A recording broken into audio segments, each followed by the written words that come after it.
Hello.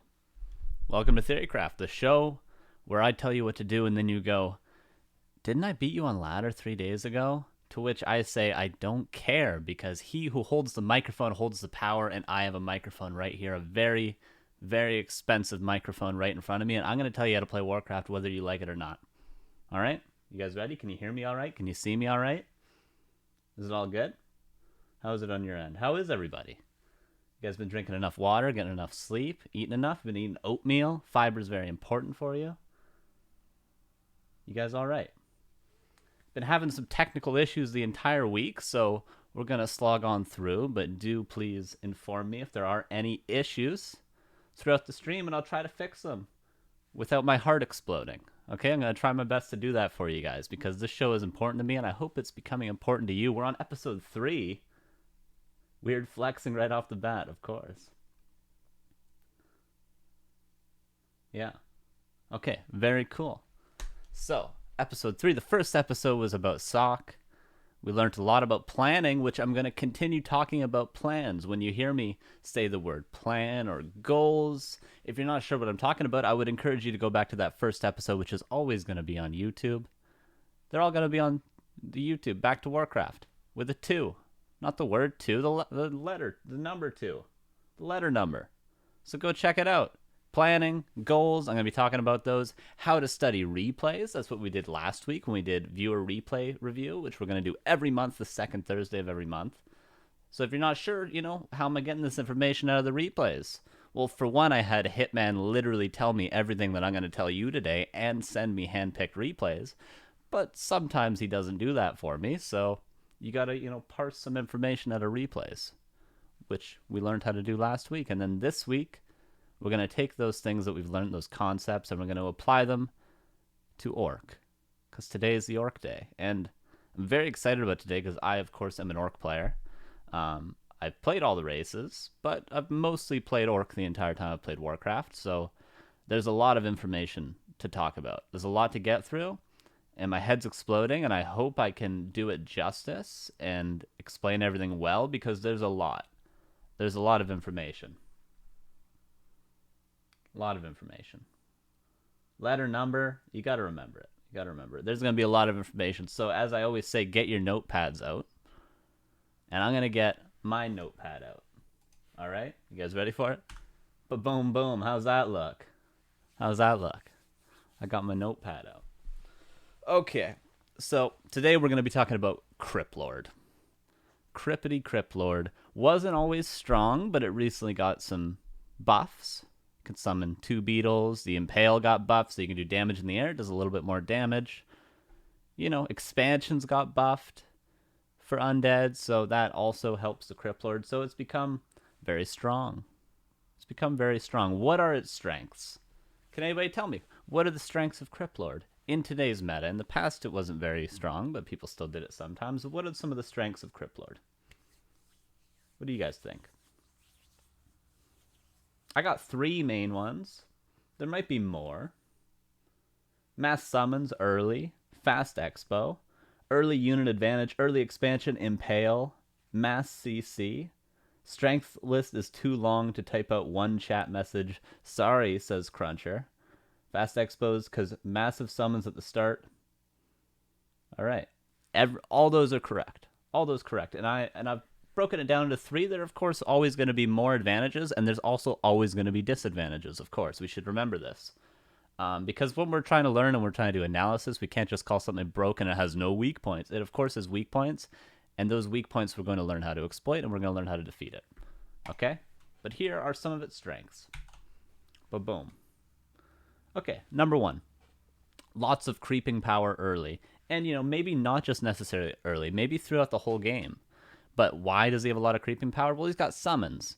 And they don't cost very much mana. They did get nerfed, so they cost a little bit more mana. But you get 2 for every corpse. So you can kind of continuously have the Cryptlord's beetles to keep creeping. And you can send them to harass your opponent. And you can delay them while power creeping yourself. A lot of creeping early on, and you also have a very strong army early because you don't need to build a lot of units. You can just get a Rod of Necromancy, you can skill beetles on level 1, and you pretty much have a full army that can creep at not red camps, unless you're in sup sometimes, but orange camps with pretty much just summons early on. And then going into the later game, of course, those help as well. They do normal damage, there's a lot of medium armor creeps, that helps a lot to sort of power creep. Okay, number 2. Impale threatens surrounds and gains map control. Someone was saying CC in the chat. Very important. So you sort of force your opponent, today we're going to be talking about orcs, but humans as well, undeads as well, to stay in one clump. Because if your armies clump together, take it for example, a Blade Master and a Grunt. If your Grunt goes out on his own, he could get impaled and surrounded and killed.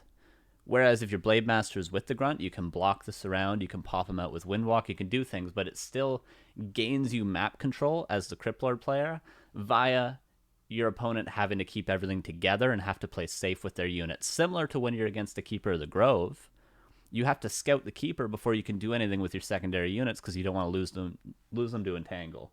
And although Impale is more expensive mana-wise, there's not things like Clarities and Moonwell mana for Cryptlord, you still have to be wary of this, especially with Orc because Grunts are so expensive. If you lose one Footman as human, if you lose one Ghoul as undead, it's not the end of the world, but losing a Grunt is a big deal. So there's 2 strengths. And that's generally on level 2 that you'll have that Impale, but because of the creeping power that we just discussed, you can get level 2 pretty easily. Okay, and the 3rd strength, I would say he has strong early games because of the things we just talked about. And he also has late game potential because Impale is very, very strong late game. And the late game undead army is just generally very strong. And once you get Impale level 3, the beetles can still do things like scout when there's Dispel. They can still do things like harassing in the main base, harassing at potential expansions.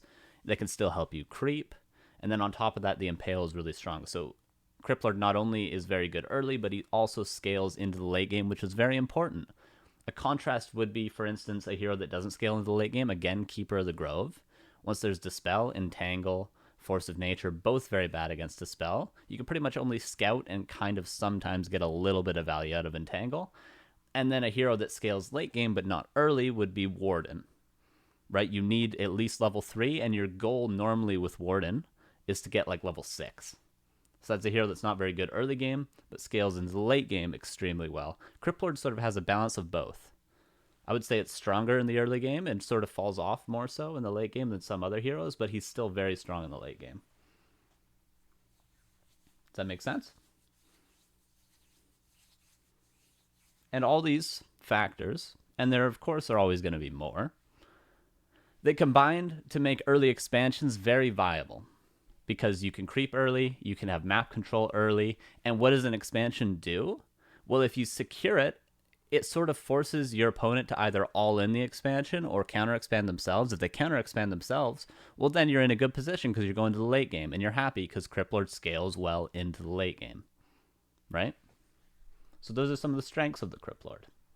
Now we're talking about how Orc can defeat Cryptlord, in particular how Hitman defeats Cryptlord, but what are some things that Orc can do to counter the Cryptlord? What do you guys think? What are some things you can do with these strengths in mind? What can you do? What do you guys think? What about a good old FS harassing? Yeah, we're going to talk a little bit about that. Rush tier 3, Tower Rush.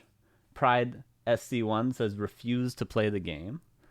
Creep his camps. Very good, very good. Wouldn't Creep the Undead's creep camps also be a counter? Yeah. Cruncher says you play BMTC, you can alt QQ. Yeah, very good. Very good. So I've broken it down into a few things, but these are very good small details you guys are pointing out, like creeping his camps, for instance, is cool, and we're going to talk about that for sure. Abuses lack of coil plus unholy aura. Absolutely. Right mouse button the CL over and over. Nice. 100 Wisps if you are Night Elf. Absolutely, that's a good counter, and that's typically why there's not a lot of Cryptlords against Night Elf. But if you do happen to find yourself against the Cryptlord as Night Elf, yeah, lots of Wisps. Absolutely. Cancel Goldmine with BM until Narub is up. Very good. Save Orcas. Very good. All right. Here's some things, just general ideas of goals you should have in mind to accomplish. They're not necessarily plays that you should do, but general goals for what you want to do. Okay? So let's look at this. You can delay the Cryptlord's expand and creeping via aggression. There's a couple of ways you can do this. We'll talk more about it, but pretty much just being on his side of the map. If you're there while he's creeping his expansion, if his goal is to fast expand, he has to delay it just by virtue of you being there. He's got to get you off of him. He's got to stop you from last hitting creeps. And then he's got to protect his expansion because you might cancel the gold mine. Also, if he's creeping, not just the expansion, in any position, he kind of has to do that. Or if you go into his main base, he has to stop creeping and go defend his main base. He can't creep the expansion if you're in his main base, stuff like that. So if you're just aggressive generally, regardless of what units you're aggressive with, it's going to slow down whatever they're trying to do. Unless it's like teching fast. But most of the time, when we're against the Cryptlord, we're talking about fast expansion. And that's what we're going to be talking about today. What's another thing? You can counter expand. Generally, although sometimes you'll do slow expansions, I mean by just building a Great Hall with a peon, it takes 2.5 minutes, 150 seconds. It's a long, long time.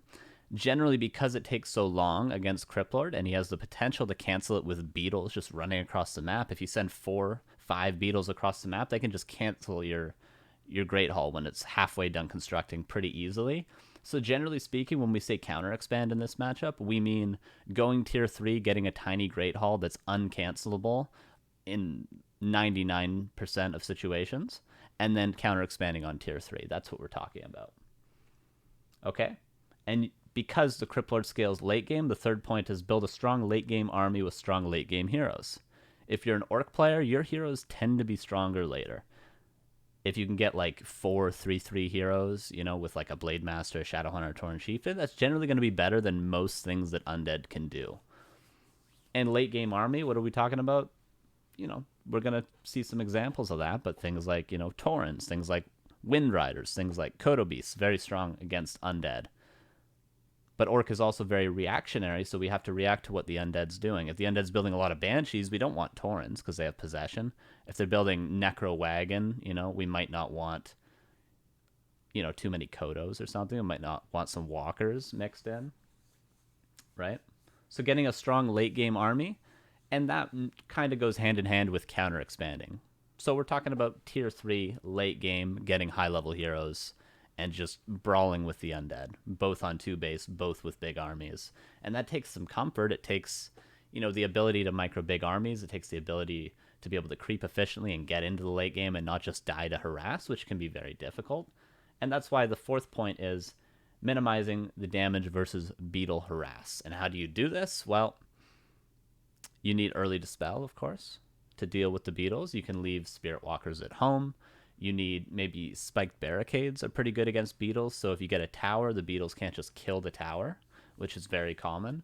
You know, you need defenses at home. You need, if you have an expansion, you need a burrow at the expansion, maybe a tower. Spirit Walkers with mana ready to disenchant the beetles. And another way you can minimize the beetle harass is just to, again, be aggressive and be on their side of the map. If the Cryptlord is forced to defend his expansion, defend his main base, defend his creeping, defend his army, defend his heroes, he can't just be sending all of his beetles willy-nilly into your base because he needs them to defend himself, right? Are there any questions so far about this? So now we know sort of what the strengths of the Cryptlord are and sort of the general ideas of what we want to do to counter these strengths, right?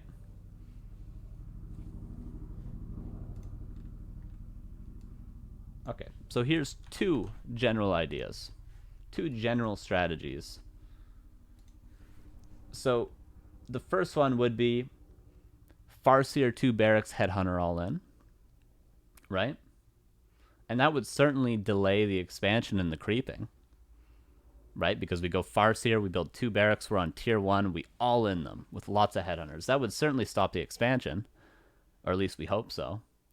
That wouldn't allow us to counter expand. It wouldn't give us any late game potential, but it would minimize the damage versus beetle harass because they would definitely have to defend it. So that's one way of doing sort of 2 of 4 things, but we're very all in with it.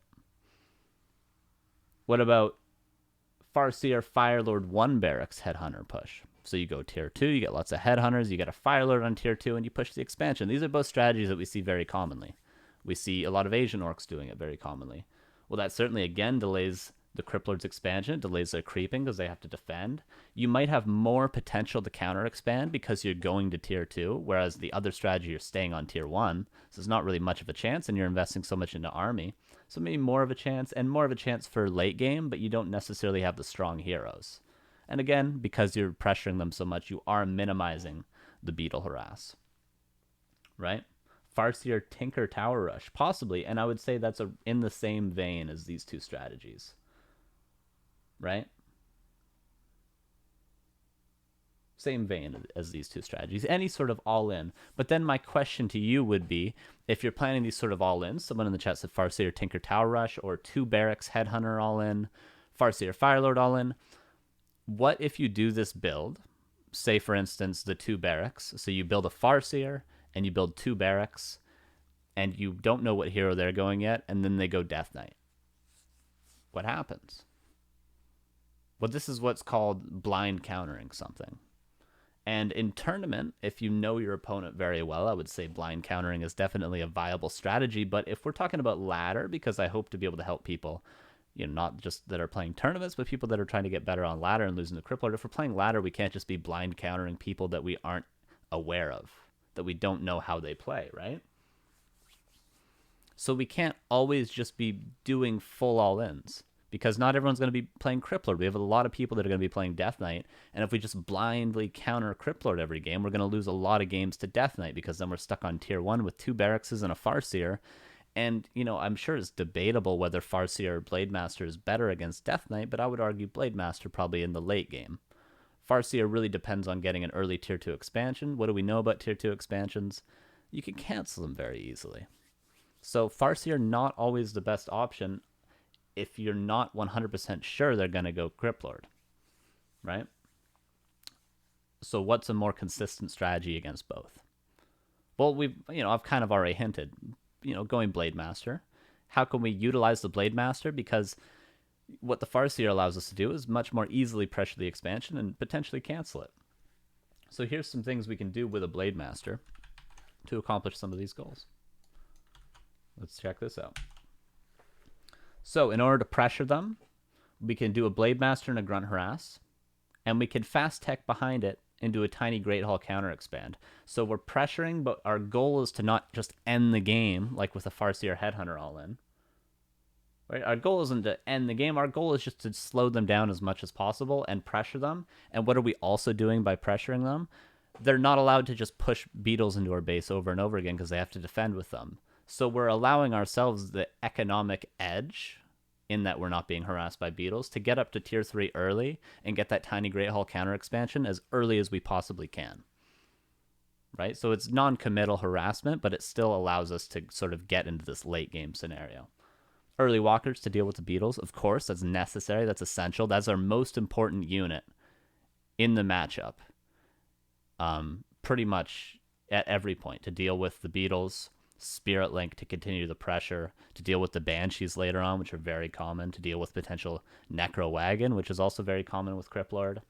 And we need to get an early Shredder, because 2 base, when we get that tiny Great Hall up, we want to be able to transfer peons from our main base. We don't want to be building peons on the expansion because we want to get the economy going as early as possible. So we want the tiny Great Hall to go up as early as we can on tier 3. And we want the peons from our main base that we're on lumber to be mining at that expansion as soon as it's up. So we get as early as a 2-base economy as we can possibly get. Right? So on maps where there's not a Shredder, which maps? Turtle Rock, Echo Isles. The strat isn't really viable. And there's some maps where this strat isn't always going to be perfect. Echo Isles is generally, that's why we see a lot of Farseer all-ins, because you don't have any late game potential, because you just simply can't get a Shredder. And it's very easy to pressure the expansion. And if you're losing peons and you need to replace them for both your expansion and your main base lumber economy, it's just really rough against Cryptlord. So I would recommend, trying to avoid maps without a Shredder against Cryptlord. And then there's maps like Amazonia, where it's very small. You generally will see Death Knight more often. But it's all right. So Shredder is very important. And what can a Shredder also do? It can also defend you against the beetles. So it serves a double purpose. If they send beetles into your main base, you can repair the shredder and fight off the beetles. It's pretty cool, actually. So a shredder is crucial to this sort of a strategy. And this is what's going to lead me to, boom, Hitman style against Cryptlord. So this encompasses all the things here. It encompasses Blade Master, early grunt pressure, teching tier 3 early, getting an early shredder, getting early walkers, and forcing the game into the late.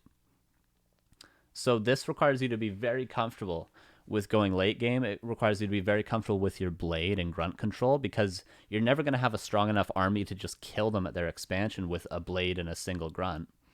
So you have to be able to get value with very little. You shouldn't get anything surrounded because you have a Blade Master to pop grunts out of surrounds, stuff like that. But you're never going to be able to just attack move into their army and they attack move into your army and win that fight. So you have to have decent control, I would say, on par with your opponent, maybe a little bit better. And you have to be very comfortable with these 60, 70, 80, 90, 100 even supply fights in the late game. And there's also a situation we're going to see Hitman get himself into in these 3 replays we're going to watch today, where you have to be able to sort of win a fight where you're 60 supply and they're about 70, which isn't too bad because, again, we talked about when you get Blade Master, Shadowhunter, Tauren Chieftain, you get this late game Orc army. It's typically better than the Undead's late game army with a Blade Master. Does that make sense? Are there any questions before we jump into replay 1 of Hitman? Any questions? So this is the style we're going to talk about. We're going to see all Blade Master from Hitman today, and we're going to see all Cryptlord fast expansion, at least attempts from his opponent. There'll be no Farseer Firelord. There'll be no Farseer 2 racks. There'll be no Death Knight. It's going to be Blade Master against Cryptlord, and that's the Hitman style.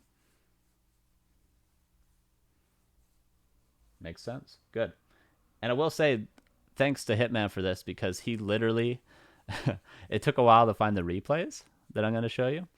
I got him to send me his entire replay folder, which was, you know, about 5,000 games is most current replay folder. And then I looked through all those replays and I didn't find any games that were going to work to show like the perfect example. Because I wanted to also show a perfect example against, you know, ideally Asian undead players, because they have a good style with Cryptlord that I wanted to showcase. And then Hitman eventually was like, okay, I'll find some replays for you. And he handpicked out about 6 replays for me and explained the strategy to me in depth. So shout out to Hitman for pretty much writing the episode. Okay. Are we ready? I'm going to close that.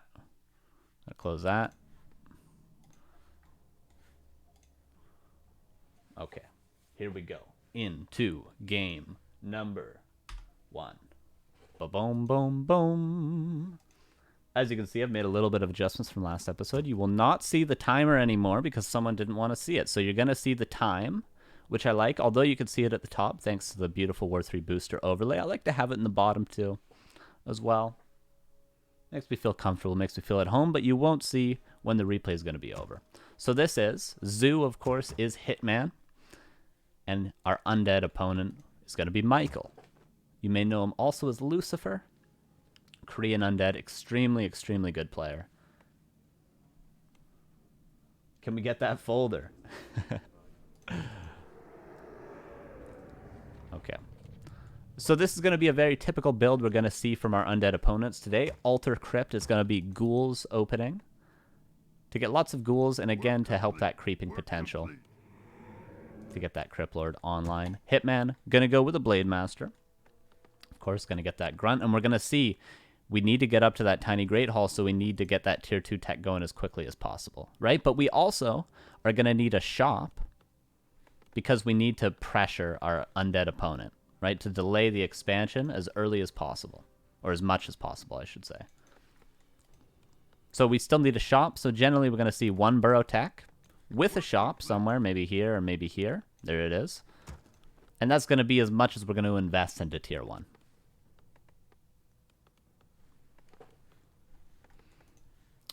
Okay. Hitman has a particular style in that he likes to creep differently on different maps. Northern Isles is a map where he likes to go critical strike first and creep level 2.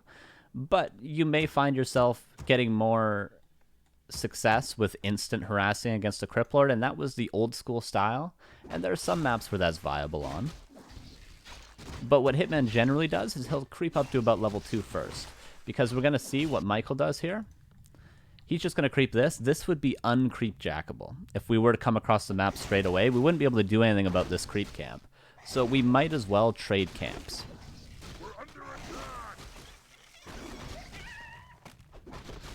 We might as well take the same camp. Although the Cryptlord is going to creep it faster than us. Although he did come out later out of the altar, which is why Hitman is done first. But he does creep it faster than us. It's still, there's nothing we would have been able to do about this. And that's why Hitman's just going to creep level 2 here. Okay, Michael's going to go over to the expansion. As we can see, he's just continuing to pump ghouls. Hitman should be teching already. There's the tech. There's the second burrow. A very early tech, but he's still got Salve Speed Scroll, which is going to be very crucial in the pressure he's about to put on. Level 2. Alright. This is a very important point. Okay, so Michael's going to get the whole camp. Michael's going to get the whole camp. Is this a mistake from Hitman? Is this a mistake? Michael got the whole camp. He's level 2. His Zig is coming up. And Hitman's not even at the expansion yet. Is this a mistake? Is it a mistake?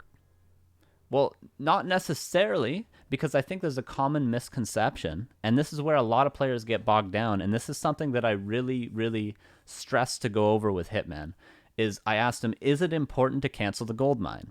Similarly, when you play against a Keeper of the Grove as a Blade Master Orc player, a lot of Orc players think they have to find the expansion of the Night Elf and cancel it or they lose the game. But it's not important to actually cancel the expansion. If you can delay it, that's great. But it's not crucial. You shouldn't invest your entire game plan into just canceling the expansion, into canceling the Ziggurats. You should just do as much as you can where you're still in a decent position going into the late game. So creeping level 2 is good. And then getting here when you get here and maybe getting one gold mine cancel, maybe stealing one creep, maybe canceling the Ziggurat once, delaying that Nerubian tower. That's good enough. You shouldn't get bogged down on the fact of I have to do tons and tons of damage or I lose the game. Because that's generally when people commit in their hero, lose their Blade Master, lose their Grunt. They overcommit to dealing damage to the expansion when it's actually not crucial. And I made sure to confirm this with Hitman. He says, it's not crucial for this style that he plays. It's not crucial. Okay. And it's very easy to overcommit, absolutely. So we're going to see Hitman not overcommitting. He did come over here. He did buy Claws of Attack. And he's going to come. He's going to be able to get one gold mine cancel, but he didn't get any creeps. The Cryptlord's level 2. He has an Impale, so the Grunt has to play it safe. And this is really nice from Hitman. So he gets here perfectly in time to cancel the gold mine, and then he's killing the Acolyte.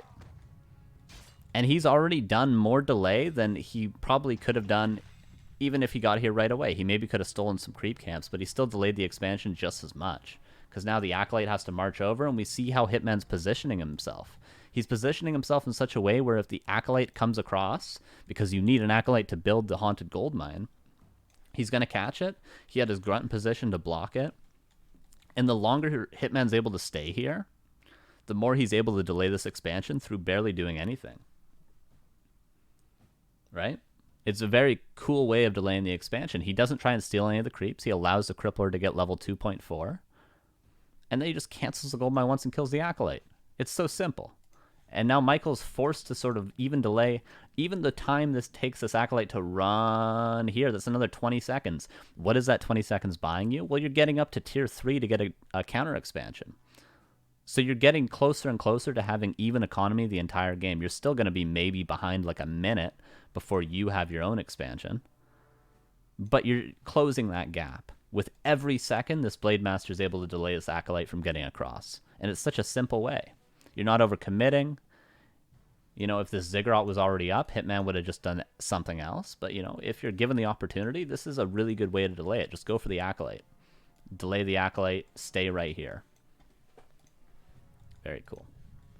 We see Hitman really being conservative with his mana, and this is crucial as well. He's only used, well, 2 Windwalks, but those 2 were used to come into the expansion and get a cancel on the gold mine, right? And then kill the Acolyte. So he used 1 Windwalk for each of these 2 big plays he's made so far with the harassment. And we're not going to see him commit any more Windwalks unless he absolutely has to. Because we need those Windwalks not just to save our Blade Master from Impale Surrounds, but to save the Grunts as well. Okay, now he's going to go for another Goldmine cancel. Worth a Windwalk investment, right? We see he's not using them willy-nilly. He's using them for a purpose. So we've seen 3 Windwalks. 2 of them were for Goldmine cancels. The 3rd was to kill an Acolyte to delay the expansion further. And we see now he has 2 Windwalks. This is another pretty important point. You should always have 2 Windwalks. Why should you always have 2 Windwalks? Well, you should always have 2 if they have an Impale. Right? Because if they have an Impale, they threaten to Impale surround a Grunt. You then use one of your 2 Windwalks to pop the Grunt out. And then say they resurround your Blade if they don't let your Blade out. You have 1 more Windwalk to get out. So there's no way they're able to kill a Grunt if they have 1 Impale and you have 2 Windwalks. So we see Hitman. He's got 2 Windwalks. And that's how much he should keep. He shouldn't waste any of these. Like, even if he were to be able to get a Ghoul kill, or maybe even like a last hit on a creep, we wouldn't see him invest that Windwalk because he needs to have at least 2. The other ones, the other 3 he's used, are sort of like luxury Windwalks that he can use to delay the expansion. But now here, these are, I need to survive against this Cryptlord amount of mana. What if they have 4 Impales? Then you need 8 Windwalks. Okay, so now the expansion's getting up, but this has been delayed by what? Maybe even a minute and a half, 2 minutes, through very, very just simple usage of mana. And there's not really much Michael could have done. Hitman is tier 2. What did we say we needed? Well, we need to get tier 3, but we also need Spirit Walkers. So we're going to get an early Torn Totem. We're going to get our Shadow Hunter because hero levels are what's going to carry us later on. And we're going to see Hitman go immediately to tier 3. Once he gets to tier 3, we'll talk about what sort of units he builds, but for now it's just 3 Grunts, and once he can afford it, he'll get Brute Strength. Pretty simple, right? You go straight to tier 2. When you're tier 2, you go straight to tier 3 after a Torn Totem and a Shadow Hunter. Okay. We see Michael chasing Hitman, and Hitman's happy. If Michael turns around, Hitman's going to turn around. Here he comes. He's turning around. The Grunts are going to go creep because the Shadow Hunter is coming out. But as soon as Michael turns around, Hitman turns around and chases him. Why is he doing this? Why is he doing this? Well, he's trying to delay the level 3. Not because it's necessarily too crucial to delay the level 3. But because, and I'll say this on Big Head, he's just chasing the Cryptlord around because there's not anything better for him to do. How cool is that? How simple is that? There's nothing better for him to do. Because he has 3 Grunts and a Blade Master. He's only just now got 3 Grunts, right? Let's say he had 2 Grunts and a Blade Master before. Well, if he goes over to his side of the map and starts creeping, Michael can just creep faster. Not only can Michael creep faster, he can also send Beetles once he hits level 3 Cryptlord to the main base of Hitman and delay him while still creeping faster. So the best play for Hitman is if they both don't creep until Hitman has this tri-hero with his tech advantage and the expansion up. Because then he has the tech lead so he can start creeping all 3 heroes, or at least 2 heroes, while Michael's stuck on just creeping his Cryptlord, and he really would like to save some creep camps for his Death Knight and his Lich in the future. So there's nothing better for Hitman to do. He just delays. He's happy that they're just both not creeping. And then if Michael commits in for a big camp, the Blade Master's there to stop him. If Michael is defending his expansion, Hitman can take a very small camp. Like, for instance, if I show you, if Michael gives Hitman the opportunity, he'll take something like this or something like this. A camp that he can take before Michael has the opportunity to creepjack him. Because, like, say Michael goes back here to defend his gold mine with his whole army. There's 3 Grunts and a Blade Master up here. Hitman can run in, snipe this camp, and by the time Michael runs from here to here, the camp will be done. But if Hitman were to start something like this, because Michael was defensive, then Michael can creepjack, and Hitman's probably going to lose a Grunt, maybe even a Blade Master. So you commit to very small camps if given the time, but if not, you're just happy that you're both not creeping. How simple is that? It's incredible. It's incredible. The Mihi with the Prime. Thanks, bud. Appreciate it. Okay. So that's really what you want to do in the early game. You can delay the expansion as much as possible, and then you're just happy that you're both chilling. Shadowhunter comes out. We're going to see him buy. This is consistent. Clarity, another salve, another speed scroll. The clarity's good because we're going to see him come across the map. When you have the Shadowhunter out, that's when the Cryptlord really has to go back. Work complete. Work complete. Because there's Hex to kill ghouls. Until then, you're really not going to get many unit kills, but once the Shadowhunter is here, and we see Michael's so aware of the timing that he's even going back, but now he's going to actually overcommit. And this is probably going to give Hitman time to take this. A very small camp. Again, he's not going to overcommit because although he's stronger right now, if he gets creepjacked at a big camp like this, Michael will kill him because he has Impale and he has a decent army right now. So Hitman, we see he's not even committing to this camp. He's committing to the smaller of the two camps. Because we're going to see, he's delaying with the blade. By the time Michael gets here, at least the big creep's already going to be cracked. And Hitman can just run away. Hitman can just run away. And Michael's going to get this. You know, a little bit unfortunate, but they, you know, Hitman got the cheese from the bread. Impale. This is a position where if Hitman just straight up fought the Cryptlord, he would probably lose. But since, you know, we're not computers, we're human beings, Hitman can do some nice micro and just sort of kite back and forth, picking units off with Hex without ever really committing to a full fight. Another Hex. Again, this is fine for Hitman. He's getting kills, he's not losing anything, and he's buying time for his tier 3. And his Spirit Walkers. With the first of which is already out. When the second one is out, he'll get Adept training. See, okay, and now this is a very crucial point in the game. I'll actually say 2 points here. One, we're going to get Adept after our second Spirit Walker is out. Why do we do that? Well, we want to get regeneration on our walkers. We want 2 walkers out before we start training because then they're out longer, then they have more mana for disenchant. Also, when we get the Adept, which will start after this walker, when it finishes, it gives you a boost of about 100 mana to each walker. So it's good to have a couple of walkers on the field before you get this Adept training. So far, basic macro things, you get a tech very early, 3 grunts, you get your Shadowhunter, you get your Torn Totem, you go tier 3, you get 2 walkers, and then Adept training. Pretty basic so far. And then here's the next step of the plan. After all the delaying, after all the not overcommitting to creep camps, after all the, you know, Michael just gave Hitman 3 ghouls, and Hitman had nothing better to do, so why not take those ghouls? He had nothing better to do. Now Hitman's about to hit tier 3. What did we say we needed? What do we need? We're getting our tier 3 for our Tiny Great Hall. We've got the disenchant to deal with the beetles. What's the third thing that we need? And Hitman's about to go get it right now. Shredder. Not a Kinder Bueno, Remo, Demo. We need a Shredder. And we're going to see. Look at the timing. Oh, look at the time. Okay, tier 3 is about to finish. Look at the gold. He's certainly got enough for the Shredder. By the time the tier 3 finishes, he's going to have enough for the Tiny Great Hall because he's got to run back to his shop. So watch how Hitman does this. As soon as he hits tier 3, he knows he needs a Shredder and a Tiny Great Hall. Watch how efficiently he does this. Because remember, up until this point, all we're doing is delaying. All we're doing is delaying. Work complete. He pulls the lab. He's going to run the Blade Master in because it would take a lot of time to creep this camp, and we got to go get our expansion up. Pulls the lab, buys a Shredder, runs his whole army at the same time to the expansion, and now the Blade Master is going to go back and buy the Tiny Great Hall and put it up while the Shadowhunter's creeping. Oh my god. Incredible. Incredible. He did it all. He did it all. He's about to hit tier 3. He pulls the Shadowhunter with the lab as he's running to creep the expansion. The Blade Master gets the Shredder. The Blade Master goes to get the Tiny Great Hall. And he gets everything at the same time. Everything at the same time. And what were we doing before? We were just delaying so that we could do this as early as possible. Watch. Look how efficiently he's doing it. It's so efficient. It's incredible. Now he's going to creep the expansion. The Blade Master's going to go to the shop and look at the gold.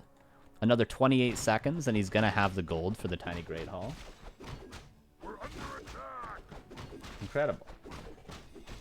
Shadowhunter even gets level 2. The Shredder's going back home. Now we have the lumber economy to move 5 peons from lumber over to gold at our expansion. We're under attack. As soon as we have the gold, we'll get the tiny great hall and transfer the peons. There it is. Pretty much as early as we could possibly have a shredder and a tiny great hall without skipping the spirit walkers, right? Which we need. The spirit walkers are crucial, because or else we'd get harassed, or else we would be losing fights.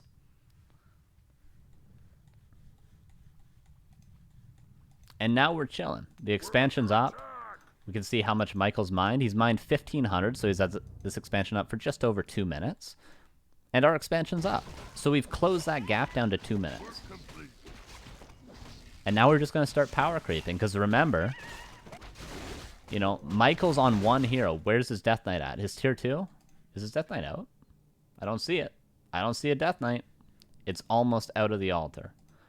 And right now, we're happily just creeping our Shadow Hunter as well to level 3. So we're going to have a full 2-level advantage on the secondary hero of Michael.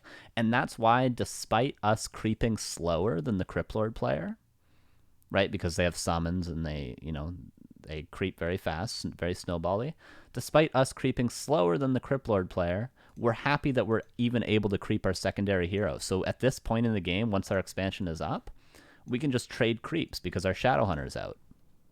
His Death Knight's not out. So he's taking away camps from his Death Knight away from his Lich, and we're just gobbling up the map for our really strong second hero, and soon to be our really strong third hero once we have the economy. So we might be behind by a camp, we might be behind by 2 camps.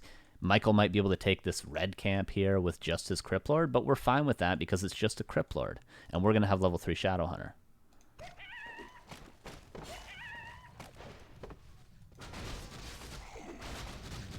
Beetles going in. Once the beetles are here, this is why it's very annoying to not have spirit walkers, because instead of sending our whole army back to deal with this, instead of having to build a tower right away, we just send a walker back and we keep creeping. Which is why it's crucial to prioritize adept trained walkers over getting that tier 3 even quicker. We're going to see Hitman getting master training as well now, and then he'll get a 3rd spirit walker after that. Michael, we just talked about, he can take the red camp at any time. Now he's going to take it with his Death Knight. So again, we're behind. You know, we've gotten the 2 middle camps. Michael's going to get a red camp. So we're behind on creeping speed. We're behind on creeping speed, but it's fine because we're ahead on hero levels. And the Torn Chieftain's going to come out. This is another crucial point in the macro, as we see the Shredder defending against the Beetles, as mentioned before, and the Walker defending against the Beetles here. So we have all means to defend against the Cryptlord's harass. But this is another crucial point. The expansion gets up, right? Our expansion is mining. What do we invest our first gold into? Well, we get a War Mill, and we immediately get reinforced defenses, and then we get a Bestiary, and we immediately get 2 Kodos. Behind this, we're going to get 3 Spirit Walkers. There's the 3rd, and the Master Training. So our army thus far is Blade Master with 3 Grunts. That's 3. Into Shadow Hunter. Go tier 3. And then we get 2 Spirit Walkers and Adept Training. And then we get Master Training and a 3rd Spirit Walker. Right? And then we're going to get our Torn Chieftain. War Mill. Bestiary. Get 2 Kodos. And then from there, we're chilling. We've got 3 Grunts, 3 Walkers, 2 Kodos, Tri-Hero. What do we build from there? Well, we can mix in Taurens. Very good, because we already have Master Spirit Walkers, which were essential just to counter the Cryptlord. We can mix in Wyverns as well, Wind Riders. We can even get a 2nd Bestiary for Wind Riders, but it's really up to us at that point, once we have the 3 Walkers with Master, the 3 Grunts, and the Tri-Hero. It's really up to us for scouting and countering the undead opponent's army. Pretty simple. Pretty simple so far. Takes some execution and some decent macro, but honestly, it's pretty simple overall. Pretty simple overall. And we're going to see what army Hitman decides to build here. So we're defending all the Beetles. We're creeping a bit slower, but that's all right because we're creeping a Shadow Hunter. Spirit Walker continuing to defend. Once Hitman has a little bit more resources, we're going to see him try to get up a burrow, a tower, and a shop at the expansion. That's sort of the trifecta of defending your expansion. Burrow, tower, shop. Burrow, tower, shop. That's typically what you're going to want to defend your expansion. but not until you have the economy. He needs to get Tauren Chieftain, right? He needs to get his Orb of Lightning still. He's getting his Kodos now, and what did we say? Reinforced defenses very early. What else is he getting? Well, he's going to get a Tauren after that third Walker, so we're going to see him go into Kodos, Walkers, Taurens, reinforced defenses. He's got his Orb. It's really cooking now, his economy. The Blade Master's got the Orb, and Michael doesn't look that scary despite having an expansion for 2.5 minutes longer than us. We see how good the Spirit Walkers are. What are you supposed to do? The Blade Master could solo this army.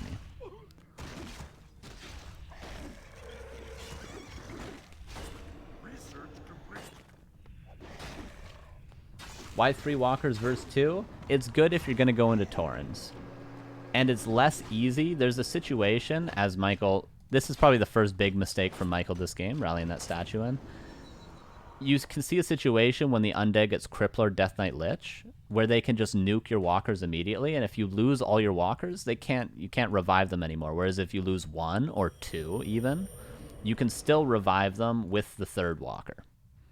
So I'd say 3 is kind of the key number, because it's very easy for 2 to get sniped immediately.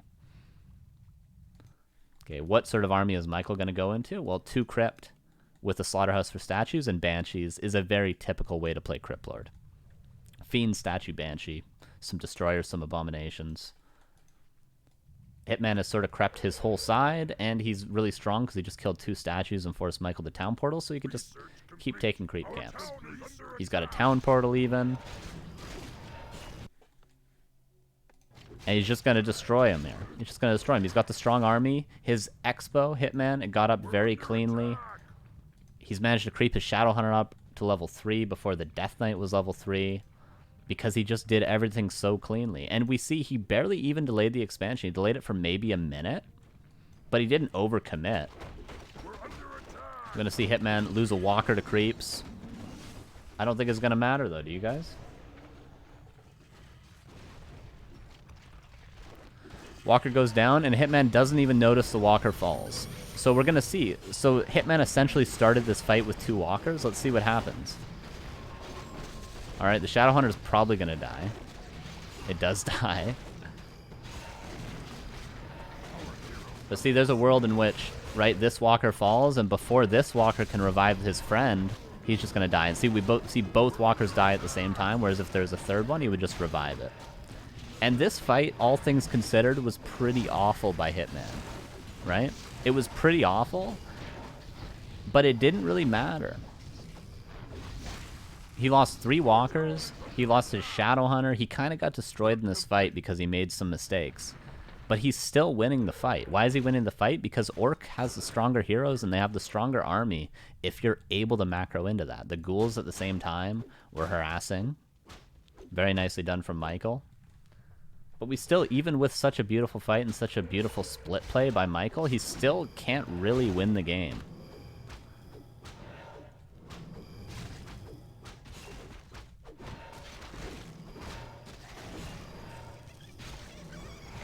Hitman rallying some stuff over here.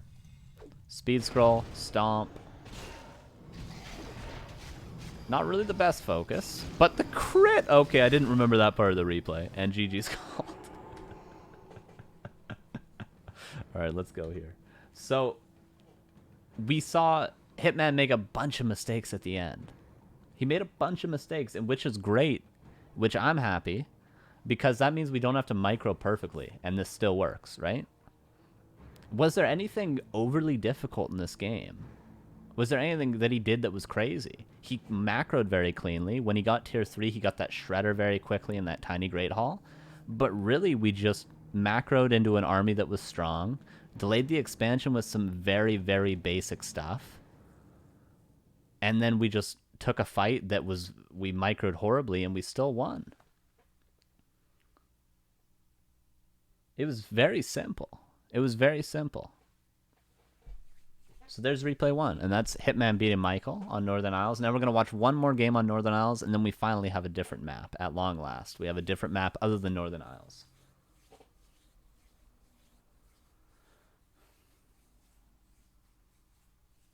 And Michael is a very good Cryptlord player, by the way. We just saw he didn't seem to have any answers there.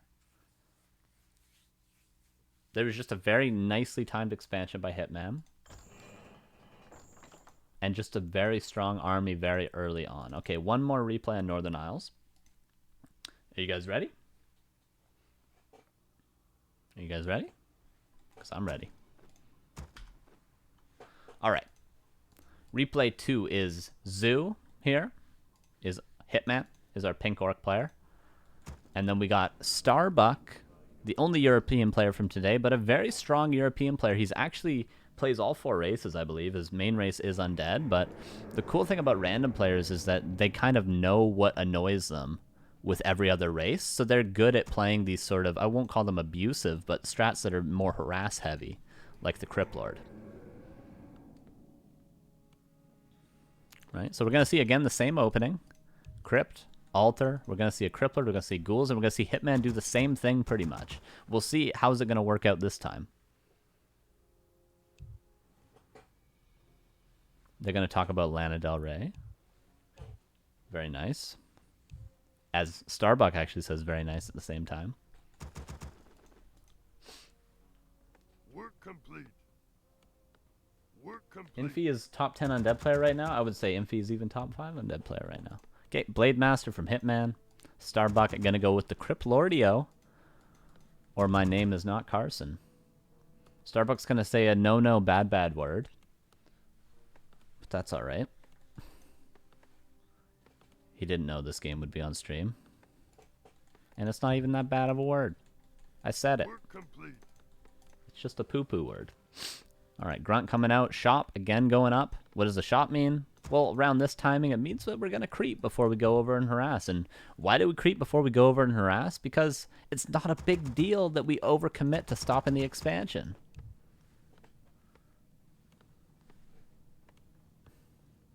I appreciate it, man. Thank you for the nice words.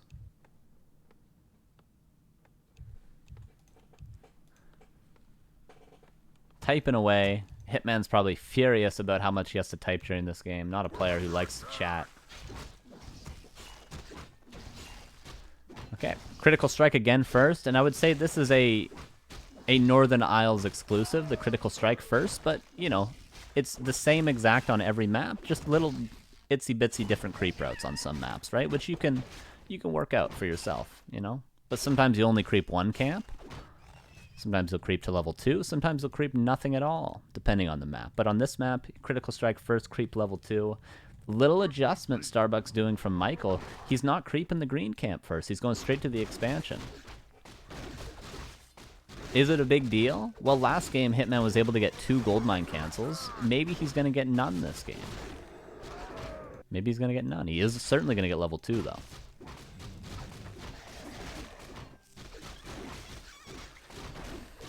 Ghouls being sent back. Starbuck's going to get level 2. He's got a tanky Cryptlord. Yeah, this is pretty clean so far. The Zig is no longer cancelable. Hitman's tier 2 is up and running. Well, up and upgrading, I should say. Gets another circlet. He's going to the expansion. He'll probably be able to get a goldmine cancel, actually. We'll see. But again, don't overcommit. He's used 1 windwalk so far. What's he getting out of that windwalk? He's getting a goldmine cancel. 75 mana. Well worth the investment. The Grunt playing it safe. Again, a windwalk invested. He's going to try to get the Acolyte. He still, remember, we need 2 windwalks at a time, or we're probably going to lose our Grunt or our Blade. So he invests another windwalk, and he gets the Acolyte. Again, a goldmine cancel and an Acolyte. And he's still got 2 windwalks to get away. This Acolyte going to get across. The Grunt was even trying to spot the Acolyte going. But, you know, we didn't have enough health on our Blade Master to do it. But that's fine. We've done enough. We've done more than enough. We don't even have to do anything. And now what are we going to do? We're just going to hover around the Cryptlord. Because we don't have anything better to do. We're just waiting for our tier 3 to finish. And we don't want the Cryptlord to creep faster than us. So we're just chilling. We're just buying time. Making him chase us. Chasing him. Letting him start a creep camp. And then attacking some ghouls. Attacking the Cryptlord. We could do whatever we want. Ghoul. Trying to surround that grunty boy in the main base. But tier 2's finished. What are we going to see at home?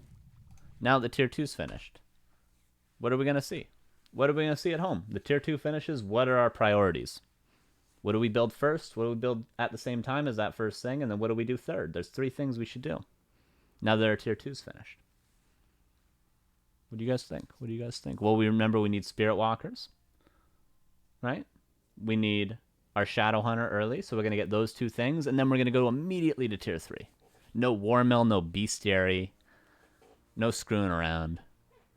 You know, no Brute Strength, takes too much lumber right away. We're just going to go straight to tier 3 after those things, but we should get our Shadow Hunter and our Torn Totem. And we're going to see that. This burrow so we can get the walker out, or else we wouldn't be able to build a walker right away, and we want to get those walkers out as early as possible to regenerate as much mana as possible. So that's why this is a necessary investment. Again, just running back and forth. Running back and forth. It's not overcomplicated. And don't overcomplicate it for yourself.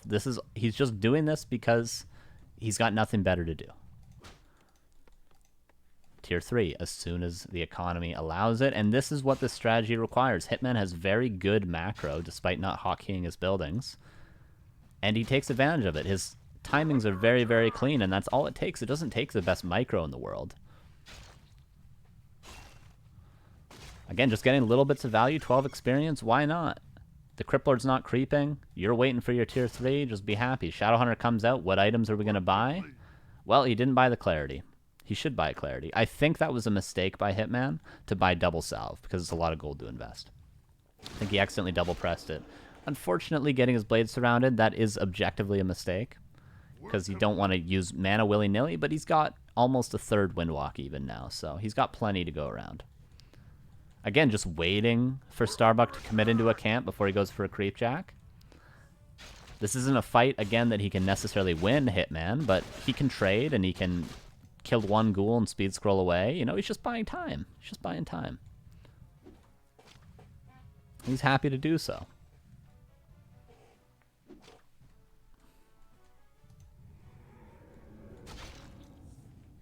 Again. Oh, what's Hitman doing? What's Hitman doing?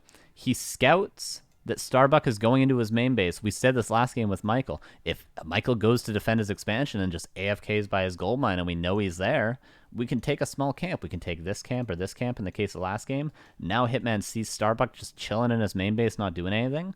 Well, we have the time to commit to a very small camp. But again, if we were to commit to something huge like this, or like this, or like this, Starbuck would punish us if he gets a scout on it. And if he doesn't punish us directly for creeping that camp, he's going to have the map control to take a big camp himself and take it even faster than us. So that's why. It's a very small camp that takes very little amount of time that we're still able to run away from if we get creepjacked. And, importantly as well, that we're still able to creepjack him if he goes to commit to a camp while we're creeping this in front of him. Very non-committal. Just because we can. Why not squeak a little bit more value out of this without losing anything?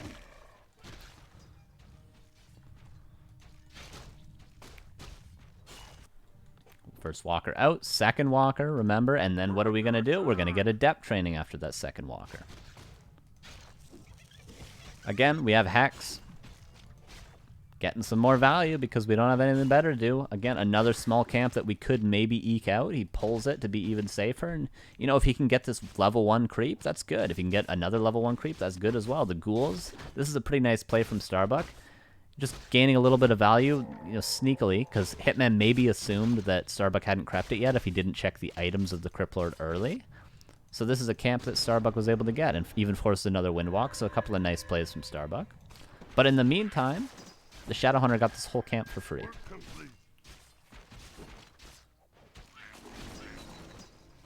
Level 2, Shadowhunter, and it's all gravy, right? It's all gravy because we weren't even expecting to do anything with the Shadowhunter until we go and get our Shredder. It's all gravy. And now we're killing even more and more ghouls. Getting to the point where Starbuck has to just go and chill. Like now, Starbuck is so weak that, you know, he'd have to pull all of his ghouls to really do much. But again, we're going to see probably a second crypt. There's a second crypt. There's a slaughterhouse. Expect to see a Temple of the Damned.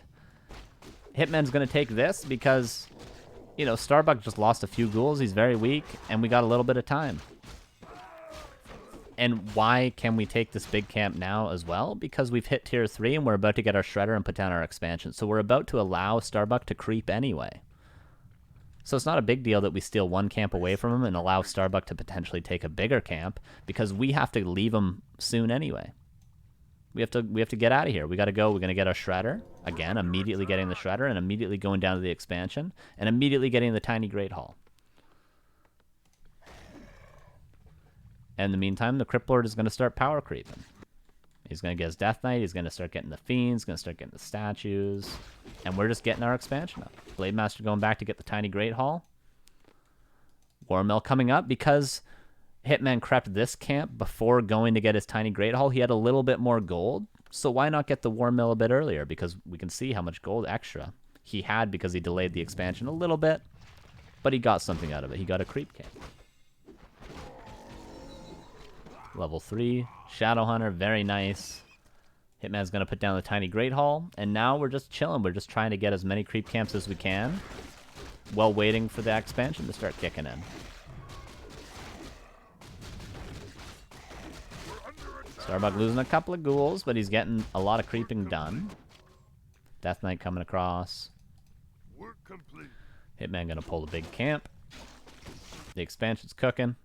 The shredder is working away. We see the bestiary coming up. Expect to see reinforced defenses once the shredder returns.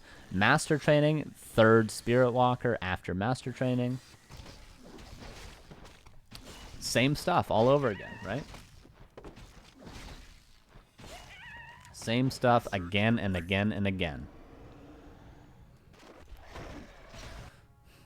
Blade Master has no orb yet, so he can't really do much. But that's alright. A lot of beetles. See, this is what happens if you let the Cryptlord start to creep. He doesn't have to use his beetles defensively, and then he can start sending them in like this. So this is what can happen to us earlier, but now we have disenchant. The beetles, they don't do nothing. I don't even think he killed a peon. He may have killed, yeah, he killed one peon. Killed one peon. Blade Master just scouting away. Tauren Chieftain on the way out. Kodo on the way out. Tauren on the way out. As soon as the third walker comes out with master training, why not build a Tauren? Why not build a Kodo? This is a kind of an important point as well. You know, we might as well break upkeep early because we know they're going to. Because their plan is generally to get early 70, 80 supply army and then push our expansion. So we can't just wait around for him to push us. We need to break immediately as well. So that's why we're going to see Hitman as soon as he can. He's going to break up to 60 supply because he's going to need to defend his expansion against the timing, right? So that's why he's always breaking, never banking. It's very important. Creeping away, creeping away. A couple more camps to take away. The Tauren Chieftain would love to try to take one big camp before, you know, Starbuck inevitably pushes. Again, tower, burrow, shop at the expansion is crucial. Write that down. Tower, burrow, shop, reinforced defenses pops. Kodo comes out. We can get the Kodo upgrade or a second Kodo. I don't actually know what Hitman prefers, but you can make up your own mind. Do you get the improved war drums or your second Kodo? You need both of them. We'll see. We'll keep an eye on the bestiary and see what Hitman gets. The first Tauren pops. Okay. Hitman goes for the improved war drums before the second Kodo. That makes sense. More damage for the Blade Master, more damage for the Tauren, for the walkers, for everything. And we're more than ready for a fight now. We've got our first Kodo, we've got our first Tauren, we've got plenty of mana on our walkers, we've got level 4 Shadow Hunter, our TC's out, we got our orb. Our expansion is even safe with a burrow, we just need a tower. We're more than ready. We're more than ready, and although we're down by right now 12 supply, which is pretty typical, this is probably as good as it's going to get for us at this situation. Little bit of a mistake again from Hitman. We saw him make a mistake around this timing against Michael too, losing that walker to creeps and then taking a not the best fight. And now he's completely out of position. Does he have a town portal? He does not, and his expo's being pushed. This is why it's important to, you know, scout with your Blade Master a little bit more, because when this timing hits, and this is the timing, 77 supply against 62, when this timing hits, you want to be ready for it. And Hitman wasn't ready. But we'll see. Is he able to hold? Because this is a strong army we want. Is he able to hold?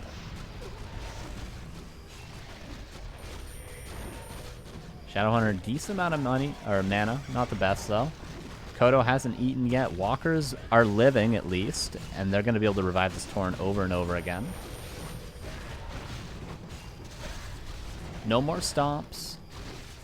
Heal Scroll invested. Blade Master's kind of a beast. First Wind Rider comes in.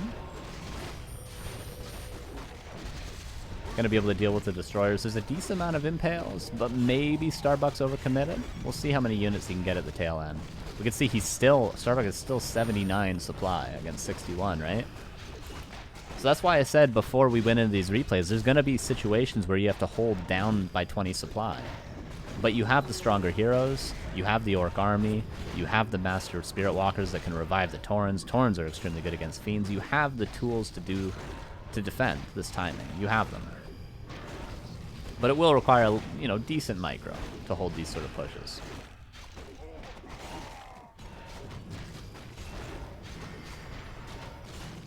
We see Hitman barely ekes out a win in this fight. Luckily, revive, you end up having a decent amount of units at the end. One walker should be revived back here. Might be a mistake from Hitman. Why no Berserkers? Because they're not very good against Impale. Not good at all, in fact, against Impale. Whereas we see how durable the rest of this army is. 1,000 health on the Kodo for the Aura. Taurens, Walkers, even if they die, they can revive each other. And Wind Riders can't be impaled.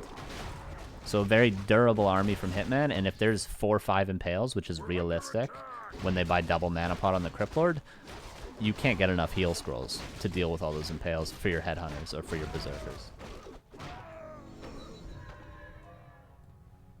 Yeah, he made the fight look easy when he was 20 supply down because he was so prepared for it. He had a shop, he had a burrow, which died, but it bought enough time for him to get back. He had good hero levels, and he had the ideal army because he scouted what Starbuck was going for, and he had lots of mana on his Spirit Walkers. His Blade Master had Orb. You know, he was totally ready because he knows that there's going to be a timing coming, and that's why he prioritizes tech and early expansion over everything and clean macro as well. So if you macro cleanly, you're ready for that timing. If you don't macro cleanly, instead of being down by 15, 20 supply, all of a sudden you're down by 30 and you don't have Master Spirit Walkers yet. So that's why it's very crucial not to micro perfectly, but to macro perfectly with this style. Hitman gonna kill the Cryptlord yet again, but, you know, this fight wasn't the most difficult for him. Level 3 Tauren Chieftain. Incredible. Incredible. Alright. So there's a second replay. Against this style, Mass Destroyer is probably good. I would say maybe Remo for the early timing, but what you generally do is you put down a second Bestiary and you go into lots and lots of Wyverns. So if you don't hit a clean timing, like Starbuck did hit a nice timing there, right? That was a good timing. He had 20 supply advantage. He had everything he needed. So if you hit that timing with maybe 5 Destroyers, I would say it's decent. But what Hitman can do in that case is just delay until the Destroyers have no mana left, and then take a fight, and the Blade will pretty much kill the manaless Destroyers. And by then, you should have 2, 3 Wyvern. We saw Hitman had 1 at that point. And if you need to go into Frost Rooms, you might say maybe Frost Rooms are good against this style. They take so long that you're going to have 4 or 5 Wind Riders and Towers at the expansion by that point, which is why, you know, if you give the Orc too much time, their expansion is going to be very, very safe. 1,000 bits. Thank you, Vic. Appreciate it. All right, we got one more replay, and this replay goes a little bit later, and it's on a different map as well. So you might be saying, like, Hitman's pretty much won. Just, they push his expansion, and he just sort of wins the fight. But what if he doesn't just win at that point in the game? What if it goes a little bit later than that? What if they're still at an even, or he's a little bit behind after that timing towards the expansion? What does he do then? And that's what this next replay is for. Okay. Nice fender. Thank you. Thank you. Hey, I didn't actually clean. Oh, Jesus. Forgot to clean the background. Oh, no. All right. So we got one more replay. And this is on Last Refuge. Here we go. All right. So, our Orc player, Zoo, is Hitman again. Verger, you may be asking yourself, who is this guy? As you can tell by the color, this is the Chinese undead player, Pink. It's Pink. Very, very strong Cryptlord player.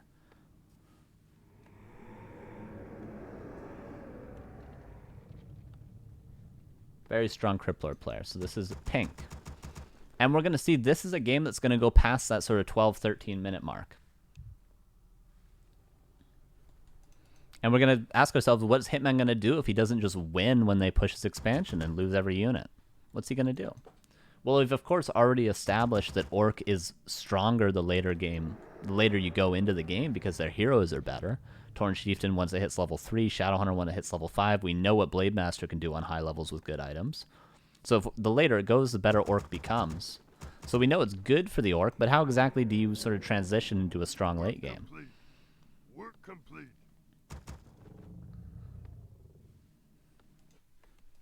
So again, Blade Master, we're going to see the same principles applied for the first 12 minutes of the game. Right? It's going to be the same. It's a different map, but it's still going to be the same as Northern Isles for both players. Same principles apply. Up until, you know, the undead pushes the Orc's expansion. Right? It's all the same. Up until that, the undead hits 75, 80 supply, goes to the expansion with the Tri-Hero, a couple mana potions. Orc tries to defend with 3 Spirit Walkers, a couple Kodos, you know. 1 Tauren. It's pretty typical. Pretty typical. This is a style that I've played myself very often on ladder against, you know, opponents my skill level, which is much lower than Hitman's skill level. And the games typically end up being around the same. You know, we're both about slower by a full minute, maybe, macro-wise, but the games typically work out that way when it's Blade Master against Cryptlord and this sort of a style.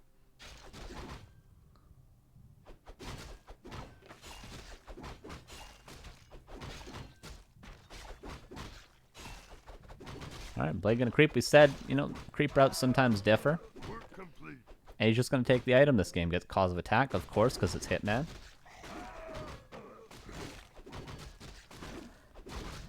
Pink sells the town portal, as all of our other undead players today have done. Gonna get a ring, gonna creep the green camp, and then he's gonna go to the expansion. Hitman, is he going to harass, or, you know, or is he not gonna commit to the harassment? Well, he's checking. Is Pink at the expansion? No, he's not. Okay, I'll waste no time. I'll just get my level 2. Level 2, very important. Because you don't want to be stuck on level 1 the whole game, right? Level 2 is nice to have. It's nice to have critical strike early. So again, we're going to see Hitman not even do anything against the initial creeping of the expansion. He's just going to creep himself. Because again, you don't need to overcommit to stopping the expansion. Because our plan is to go late, not to stop the game early.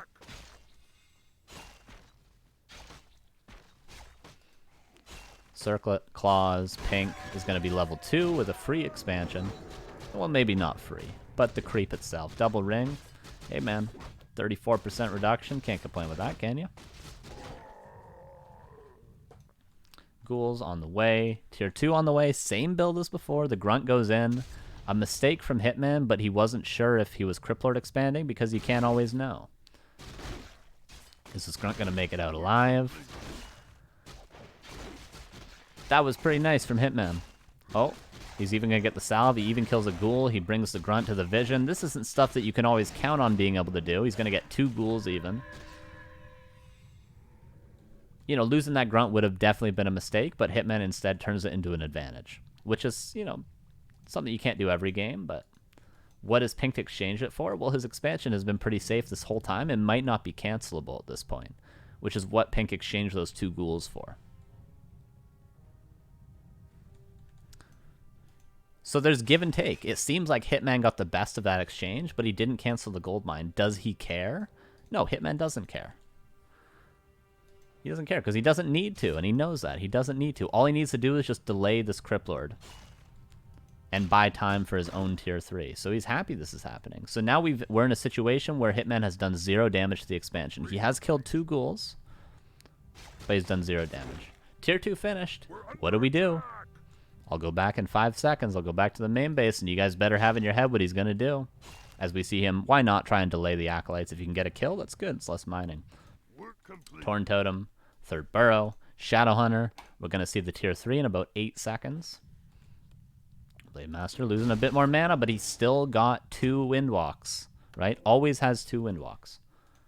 Tier 3 will come up. Do it, Hitman. Do it. Don't mess up. He's messing up.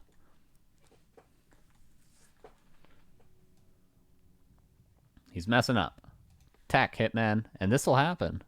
People will make mistakes. Everyone makes mistakes. Okay, 17-second late tech. Little bit of a mistake. Will it lose you the game? Sometimes. Sometimes. Sometimes it will. Sometimes it would it have lost him the game last game? It might have. Would it have lost him the game against Michael in the first game? That fight was so bad. Imagine if he has maybe not the Tauren, maybe not that single Kodo in the fight. You know, he just got 3 walkers and 3 grunts. Maybe it loses you the game if you mess up your macro. It's very easy to mess up your macro and be behind like 45 seconds, which seems like a lot, but if you add up all the little things, it really can. So again, focus on your macro with this sort of a strategy. Shadowhunter's here. Clarity, salve, speed scroll. He got extra salves this time because he used all of them on his Blade Master already. There's a couple of camps that you can take without being overcommittal. You can take this, you can take this. He, of course, already took this earlier.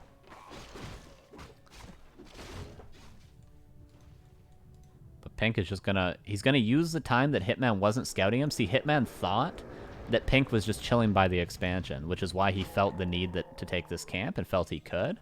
But instead, he's losing the Cryptlord. But Pink not really doing much with his time. He's just sort of juking Hitman. Just always 3 grunts. That's just the typical rule of thumb because you have the supply to do so with only 2 burrows in your Great Hall. And you have the gold to do so as well and still have everything on time. And it's also 3 grunts. With only having 2 grunts, it's very hard to creep things like this, for example. Whereas 3 grunts makes it very easy. Hitman's going to creep this camp. Why does he creep it? Well, because you can't pull this camp and get the Shredder on this map very easily. He's going to lose his Shadowhunter to creeps. Why? Happens to the best of us. But the reason he's creeping this camp is because you can't pull it and get the Shredder. You do have to creep it indeed, so why not steal it away from Pink while we're still on his side of the map?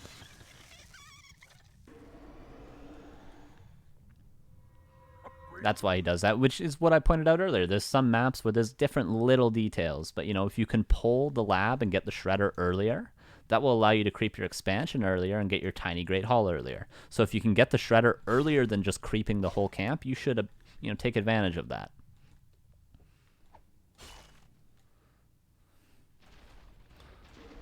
Blade Master's scouting to see what the tech is. He's going to see, probably Fiends are pumping. He's going to see Tier 3. He's going to see, most likely knows the Death Knight's on the way.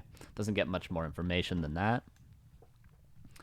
Hitman can now buy the tiny Great Hall and a Shadowhunter. I think it was intentional all along, actually.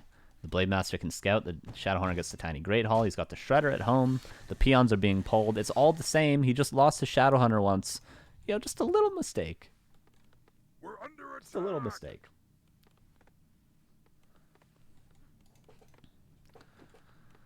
And we see, Hitman's taken a couple crucial camps. He's taken this, he's taken this, he's taken this. So he knows that Pink pretty much has to commit to either the shop or the mercenary camp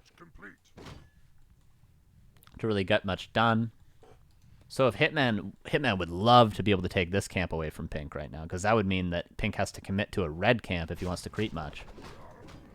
And although you do creep slower than the Cryptlord player, if you can orchestrate the map in such a way that, there's no creeps on their side and there's a lot on your side, you'll end up actually creeping faster than them. Okay. Master Training. What am I going to see after the Master Training? Well, the 3rd Spirit Walker.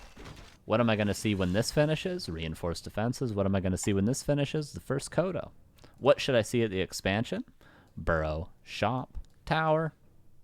Boom, boom, boom, boom, boom. Major Triad. That's a diploma in music right there, ladies and gentlemen. Scroll the Beast, taking both shops. Very important. Level 4 Blade Master. You can't complain with that. Don't lose your blade to creeps, Hitman. Double scroll the Beast. A little bit more gold, why not? What's Pink going? The typical 2 crypt. Probably see a Slaughterhouse and a Temple of the Damned. There's a Slaughterhouse. expect to see a Temple of the Damned, a decent amount of ghouls. We saw Michael take advantage of those ghouls to do a hit and run with them in the first replay, so all typical things.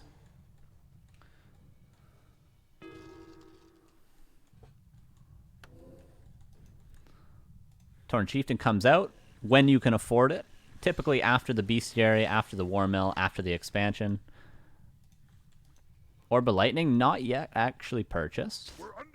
Shot going up. Burrow should go up as well.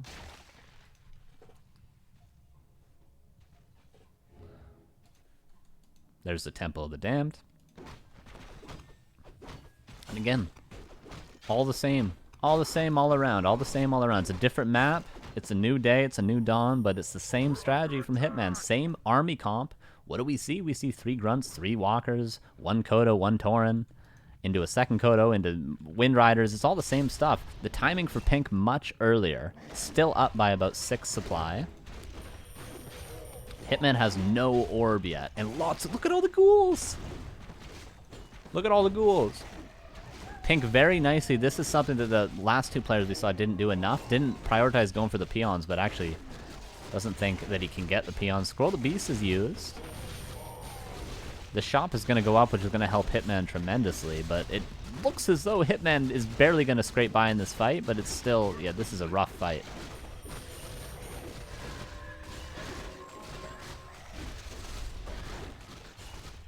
Oh, sweet Jesus. And we see this is, you know, this is a little bit of a mix-up from Pink, a much earlier timing. And this is why you have to macro so cleanly, because imagine he doesn't have his Kodo here. You know, he didn't have his orb. He messed up already. There's the ghouls going to kill the peons. And this is, you know, Pink is playing very, very well. He's playing the best, probably, that we've seen against Hitman so far. But Hitman going to go for the hero focus. And still, we always see Hitman, right? Just barely scrape by. Just barely scrape by, which is, you know, it's important to play clean. It's very difficult.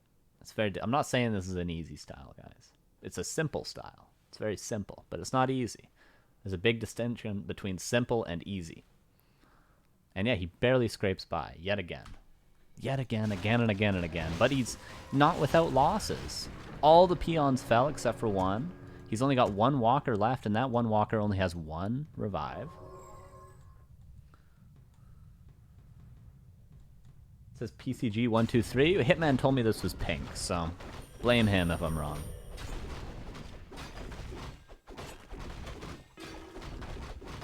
Simple and simplistic are the same thing.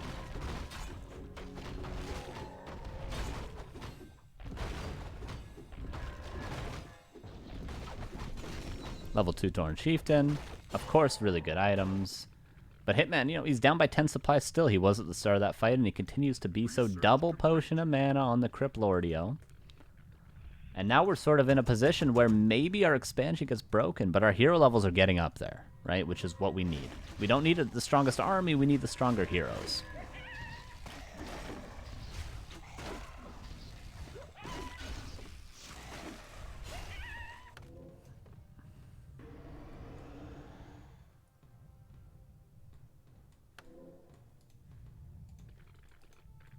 Banshee, red camp.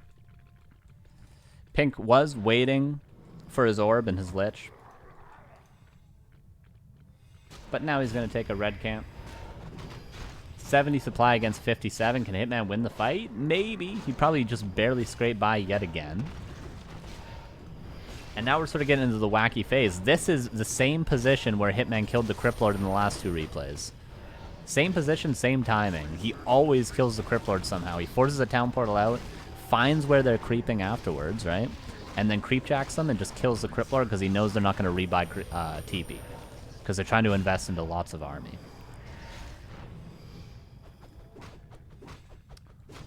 Loses a walker, but kills the Cryptlord. But there's still a Death Knight and a Lich. This is still just a standard undead army, and the Death Knight now hits level 3. So it's still, you know, you could still be afraid of this if you're the Orc. Lich, gonna fall, of course.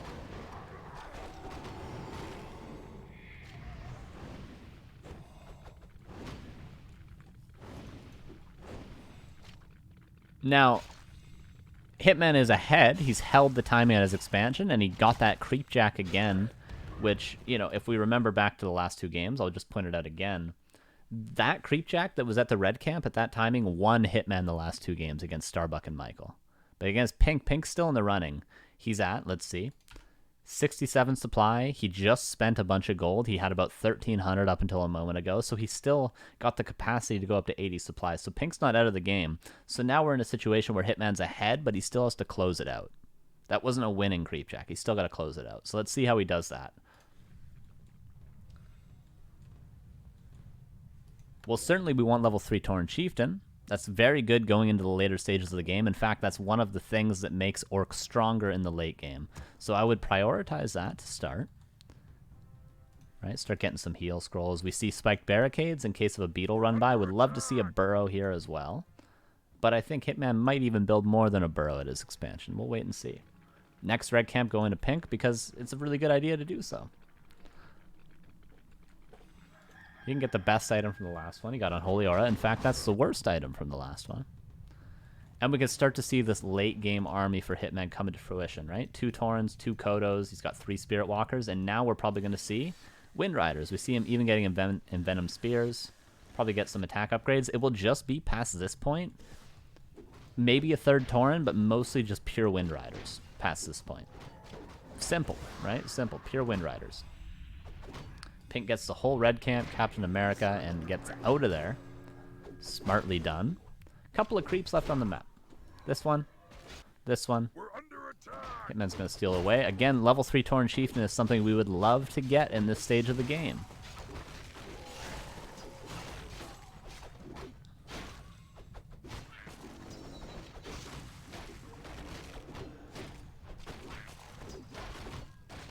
And we're going to get it. Cryptlord's finally back. 75 against 66. Okay, now we're at level 3 Tauren Chieftain. Now I ask you guys the question. This is a very important question. So important I'll actually go here. This is such an important question to ask yourselves in games. And this is something I do when I coach people. This is something I've done to Bidu when I've coached him in the past. How can we lose? What are the ways we can lose? And I'm not being cute with it. I actually mean when you're in a good position like this, we just got level 5 Blade, level 3 TC. We have a good army with everything we've ever wanted. We're getting all luxury stuff. How can we lose? How can we lose? Shadowhunter dead with full mana. We saw that last week. Exactly, man. Not a negative Nancy, right? Frostworms. We could lose to Frostworms, but we saw Hitman's pumping Wind Riders as well. He's going to have 6, 7 Wind Riders soon enough. He's got Taurens, he's got Spirit Walkers, he's got Wind Riders. You know, what army could we lose to, maybe? If we're talking about an army itself, maybe like Banshees and Frostworms, because the Banshees will deal with the Taurens and the Frostworms will deal with them as well. Maybe our Wind Riders die to, like, you know, a few Web Fiends. Overcommitting on Blight, yeah. And I would say, you know, overcommitting to a fight, absolutely, which is hard to do because the whole map is crept. So what are we overcommitting to?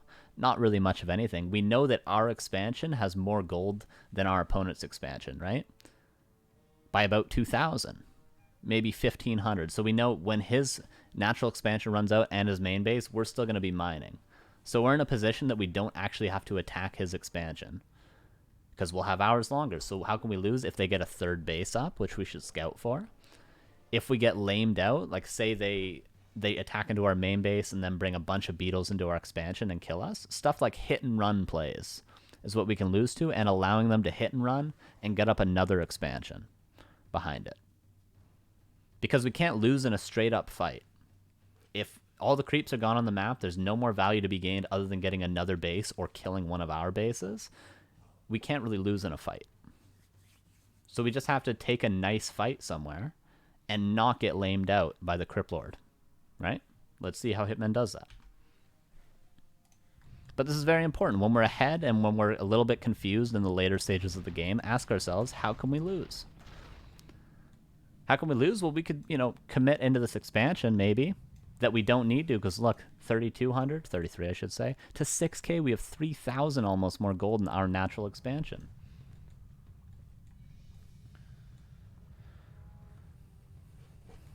And now there's one more creep camp left on the map. Sorry. Okay, there's a couple.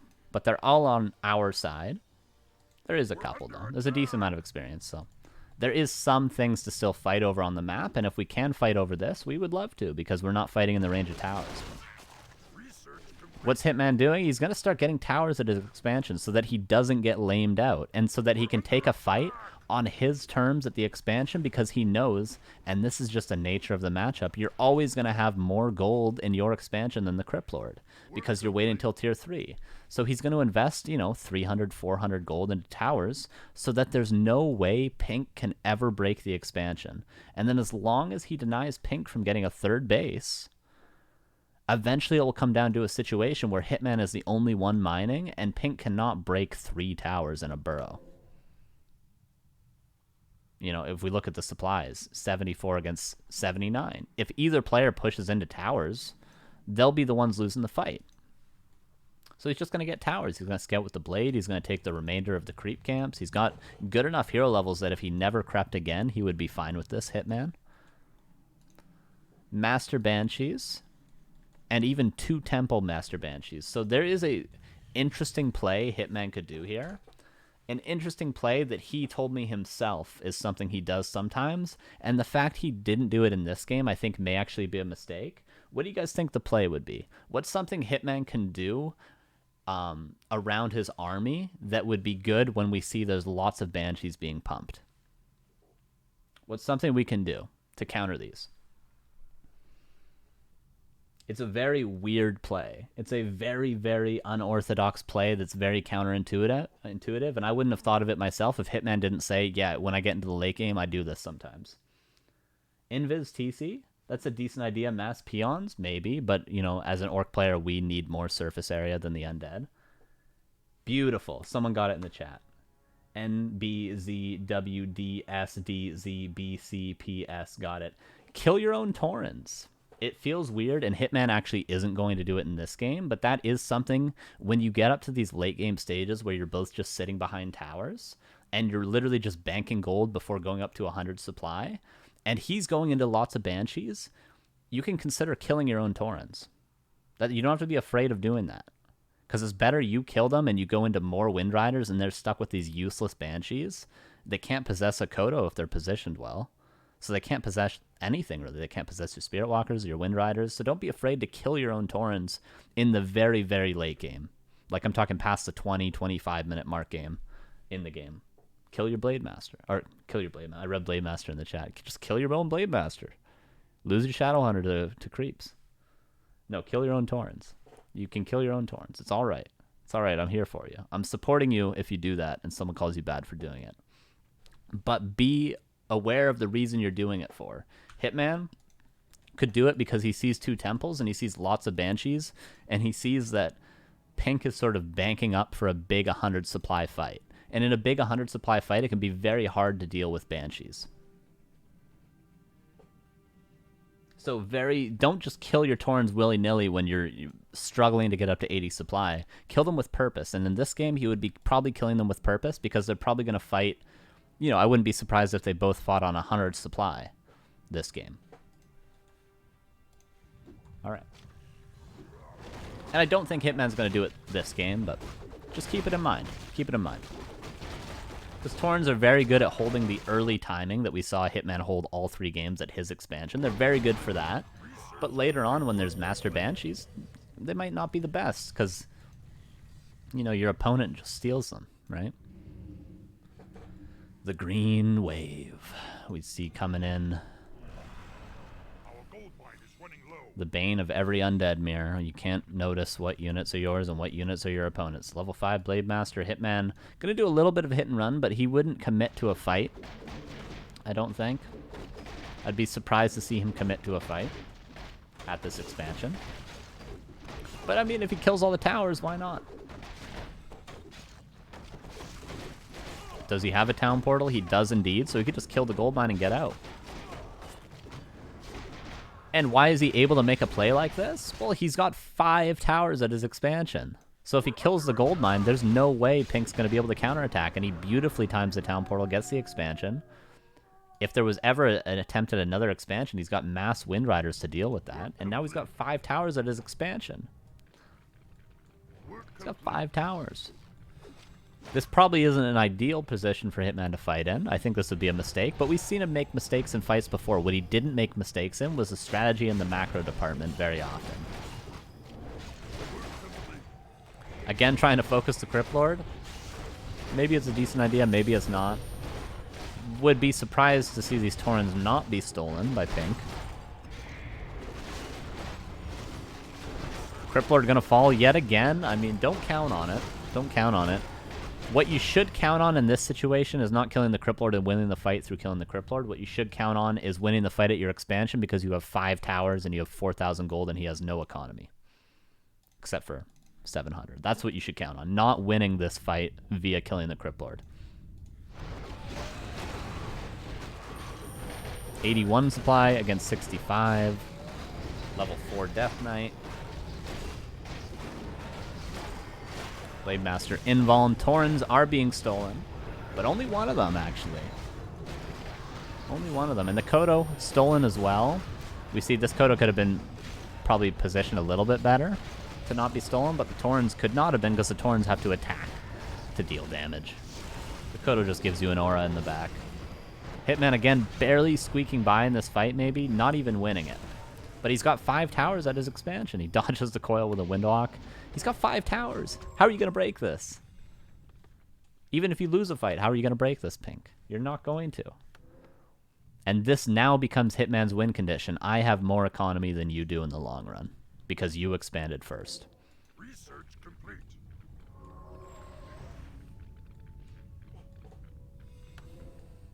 Still down by a bunch of supply. You know, 6. Was just down by about 10. So Pink's still in the running, but he's not in the running to break the expansion. What does Hitman do to counter that? He just goes and cancels the mine of Pink again. Because he's about to run out in his main base, and he knows he's still got 5-6 minutes of mining as expansion. Our gold mine has collapsed, and so has Pink's. And now Pink has no economy. He's got to go all in. And we have 3,000 gold left.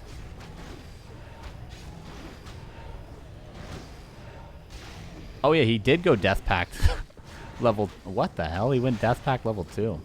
You know, not an undead analysis today, so I won't say why he's doing that. But interesting. Very interesting. I think Pink actually retrained into that because he did have Aura earlier. I think he retrained.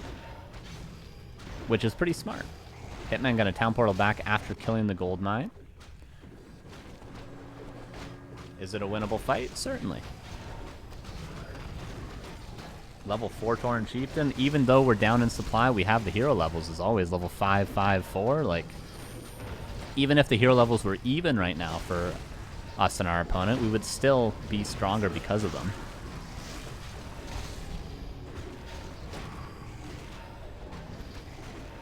Don't want to lose our Shadow Hunter. Even if we did lose our Shadow Hunter, though, remember we have 5 towers at our expansion. It's going to be very hard. We did actually lose our Shadow Hunter. It's going to be very hard for Pink to break 5 towers.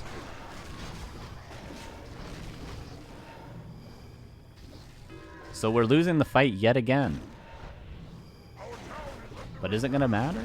We have economy, our opponent does not, and the armies aren't overwhelmingly huge at the moment.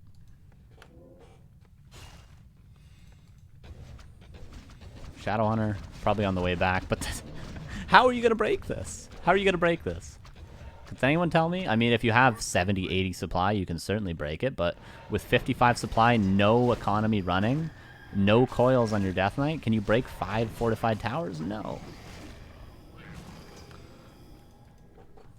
So Hitman realized his win condition, that he had more gold in his expansion and that Pink wasn't going to be able to get up another base, and he just built towers. And it's going to win him the game, even though he's so behind. He's lost the last 3 fights in a row, hasn't he? But he's still going to win in the end. I imagine, unless he loses both of his heroes right now. But he's got the Shredder coming, he's got a Kodo coming, his Shadow Hunter's halfway out. He's about to kill the Death Knight. Death Pack level 2. Pretty useful. Level 6 Lich? Yeah, you know, eventually. The Tauren Chieftain has an Ankh, don't forget. And as long as Hitman just runs in and kills a couple of units, even if he doesn't trade efficiently, he's still mining. He's got 2,000 more gold. So eventually Pink's going to have only heroes, and Hitman's going to have, you know, a few units left. And even if they both only have heroes, once the Shadowhunter comes back, again, the Orc heroes are stronger, so it's fine. Shamans, because why not? Got more economy. Bloodlust would have been nice. It would have been a luxury, but it's not something Hitman's going to be able to get this game, I believe. Death Pact is paying off, but, you know, again, it's forcing Pink to use his own units to save his Death Knight, and he's running dry on army. Popping a couple of Last Destroyers, but the Shadowhunter's out. There's no shop? Okay, there is a shop. Death Knight, does he have Death Pact? Oh, he's got no units to Death Pact, so he is going to fall. And Hitman, at the end of this all, he's still mining, he's still got 1,200 gold, and Pink has no economy. And eventually, through attrition, Hitman manages to eke a victory. And that's how you beat it, man. That's how you beat it. All right, those are our 3 replays. We're going to take a 5-minute break, and then I'm going to take some questions from you guys. All right? Be right back. All right, we're back. Back, and I opened something. Okay, I'm back. We're going to answer some questions. Answer some questions from you guys. I'm going to scroll up. Thank you for the kind words. I appreciate it, everybody. Is Carson a teacher? I do teach music. I do teach music as my day job. That is my day job. What about FS start? You think we can play the same as BM or play BM every time is the correct answer? It is not the correct answer. What I'm doing today is not telling you the correct answer against Cryptlord. This is just Hitman's answer. Is Farseer viable? Not with this style, but it is viable against Cryptlord. You're just forced sort of into a more cheesy style. The answer earlier was that the reason Farseer isn't the most optimal, I would say, is because you're kind of blindly countering Cryptlord, but it's still playable against Death Knight.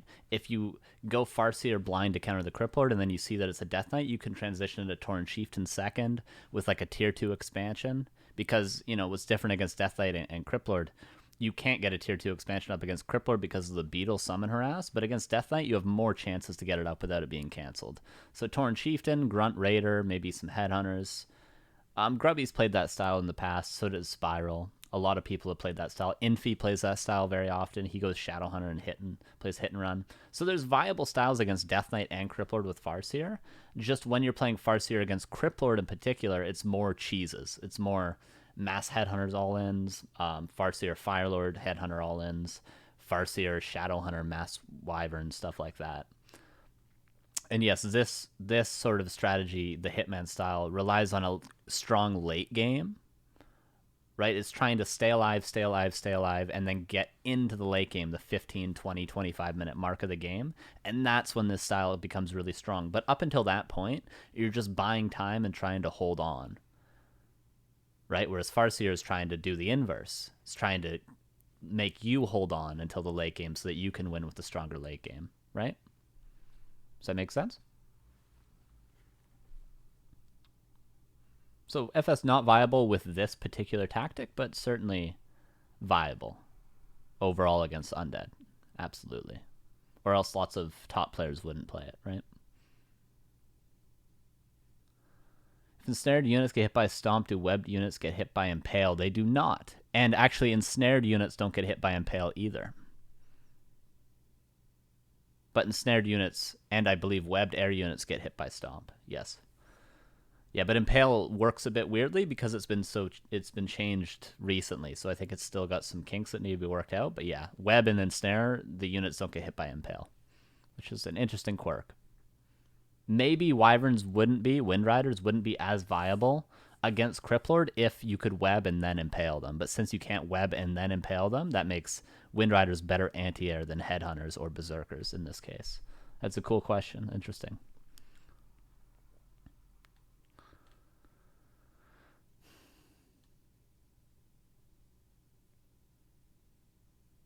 Orc and Undead are the race with more micro potential. I would say Undead has more micro potential than Orc, but Orc's more execution based, so not strictly mechanics, but clean macro, clean knowledge of the matchup and like creep routes and stuff, which is why I've said continuously today, like, oh, this is a very simple style, but it doesn't mean that it's easy, right? It's simple in terms of you don't need to do anything crazy mechanically. Sometimes you need to pop a grunt out of Windwalk with Windwalk out of a surround, but you got to hold when your 10 supply down, but the micro isn't too intense. It's just more so understanding what you're supposed to do and the nuances of every map and doing it very cleanly and quickly, the build order, right? What kind of music do you play? Can you help me learn bebop? Yeah, I play jazz. Not necessarily bebop, but I do like Thelonious Monk quite a bit. Charlie Parker, of course. I always learn a lot of Charlie Parker solos. And no, I cannot play a Charlie Parker solo for you because I'm very much out of practice. Because all my time has been dedicated to video games and teaching ukulele recently. But yeah, I played a little bit of bebop. A little bit of bebop. It's still hard to counter Undead Expo with Farseer, Firelord Henner because Impale. Absolutely, Seal. Absolutely. 2 walkers, then Adept training means you get them mainly for Spirit Link, not necessarily for Dispel. The 2 walkers, then Adept training means that the Dispel isn't essential early, but what is essential is having lots of mana later on the Spirit Walkers, which is why you get 2, then Adept, then Master, then the 3rd one. So those first 2 Spirit Walkers, they have like 600 mana by the time you're holding that push, because you have 3 walkers and 1 Tauren and 2 walkers with 600 mana. So that means you can hold the push despite being down by 15-20 supply because you can do so many revives. Right? What did the undeads do wrong to lose? I would say they didn't creep aggressively enough. They didn't harass enough with beetles. Their timing wasn't as clean as it could have been. And they should have probably town ported out earlier in all 3 games. Like, for example, the last 2 games, Starbuck and Pink, they pushed into the Hitman's expansion, and especially the Pink game. He kills all the peons, but then he still sticks around until he loses like his whole army. If you kill all the peons, Hitman can't transfer peons from the main base. He's got to rebuild all those peons. So you town portal out, that's good. And then you go up to 80 supply again and you do it all over again. But whereas these players are committing to a full all-in push, like till the last unit, which if you're both trading your entire armies, we've established that's better for the orc. But what did they do wrong to lose? There's a few mistakes, but it's hard to tell. Hitman played pretty well, but I think the main mistake was overcommitting to fights they shouldn't have committed to in the first place, and maybe not taking advantage of the strengths of Cryptlord as early as they should have, such as Beetle Harass before there's Dispel, such as taking big creep camps as soon as Hitman allows you to. Like, knowing the timing that Hitman's going to fall back and get his tiny Great Hall and his Shredder, as soon as you know that timing, you should just go creep a red camp. Or go creep a big camp. You should immediately know that timing, because it's always the same, and just go take something big because you know Hitman's going to give you that time to do so. Whereas a lot of these players, like we saw Pink even, just sort of running around when Hitman was already taking a big camp and already getting a Shredder. And he lost his Shadowhunter to creeps, yeah, but if he didn't, then Pink would have been not really doing much of anything, and Hitman would have been stealing creeps away from him, getting his Shredder, getting his expansion, and not being punished for it by Pink creeping more. So those would be 2 things that I would say they did overarchingly incorrect, but of course there's always mechanical issues. Maybe losing a couple too many ghouls to the Shadowhunter by trying to bring your ghouls out when there's hacks. Things like that, but good question, say so, and honestly, I'm sure you know better than I do what they did wrong if you had the replays. It's always hard when you're watching them from someone else's perspective. But thank you. That's a good question. Very good question. Do you like kebabs? Yeah, there's a kebab place up from where I live about 3 hours, and I used to go there before they were closed. I'd like to know how to deal with banshees as orc. You mean possession or just generally banshees? How Hitman groups his BM. Does he put it in the same group as other melee units? Yep, he puts everything in one group until he literally cannot put it in the same group anymore.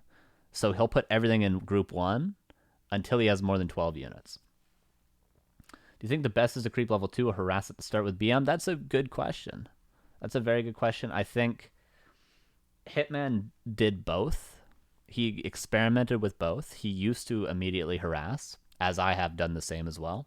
And then he immediately, he did not immediately, he eventually changed into creeping level 2. I think it's dependent on the map.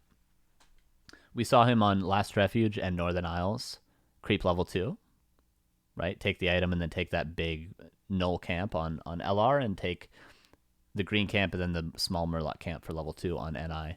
On Concealed Hill, the expansion is very difficult for the undead to creep, so we'd probably see what Hitman would do would be take his orange camp for that item. This, for beginner players, this might get a little bit confusing because I'm talking in abstract about maps, but Concealed Hill, you might see him take his orange camp and take that item and then go straight up to the expansion because the expo is hard to creep. On Amazonia, we most likely won't see a Cryptlord, so we don't have to worry about that.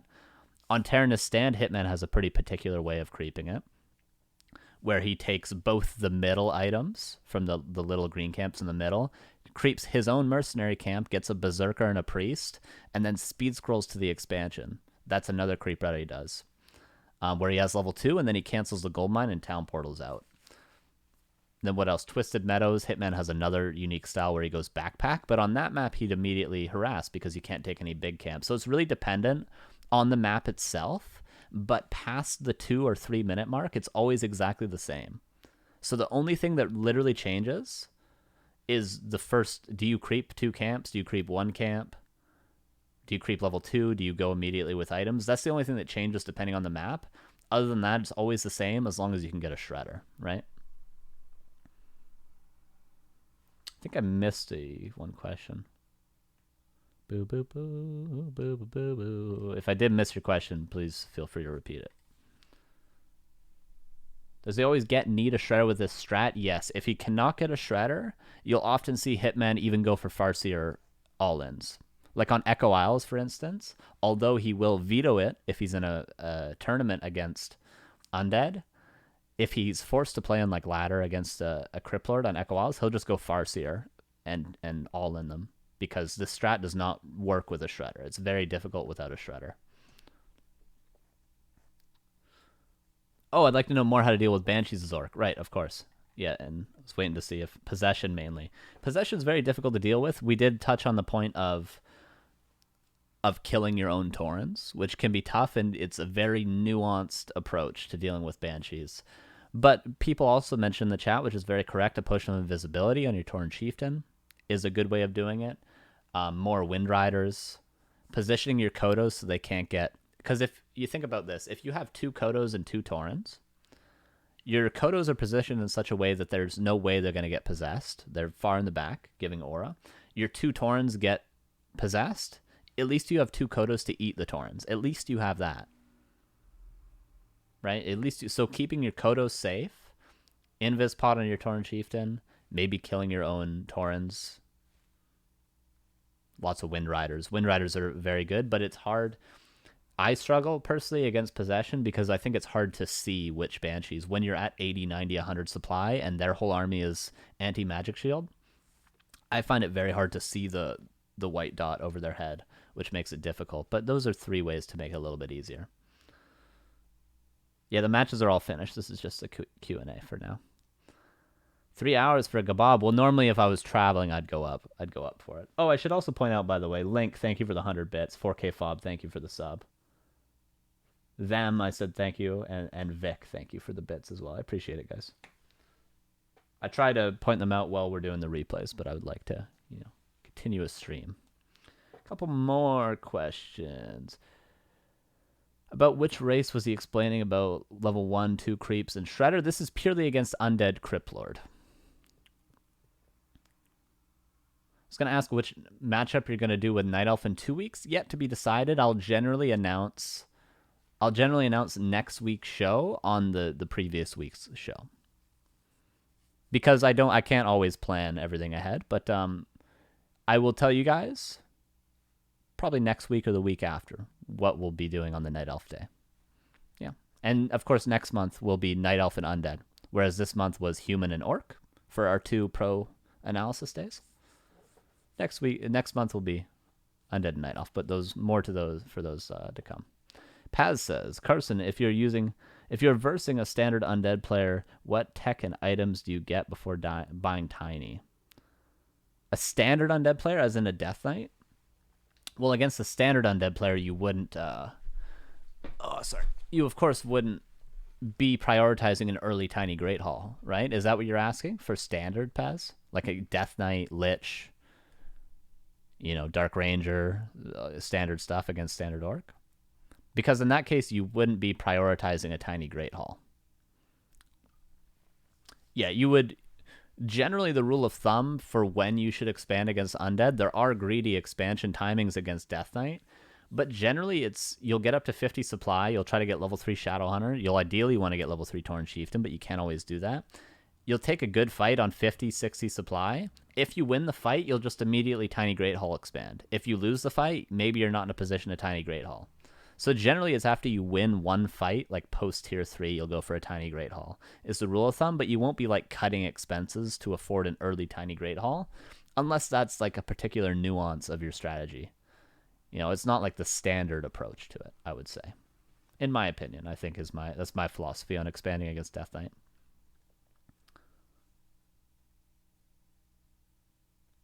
Another question about groupings, says Wiku. If he puts everything in the same group, how does he reach his walkers? For example, to cast a spell, he presses tab 4 times. I would not recommend Hitman's hotkeys. I would recommend his strategies and the way he thinks about the game and improving, but I would not recommend his hotkeys. If I was going to recommend an Orc player's hotkeys, I would say Lyn. I would certainly say Lyn.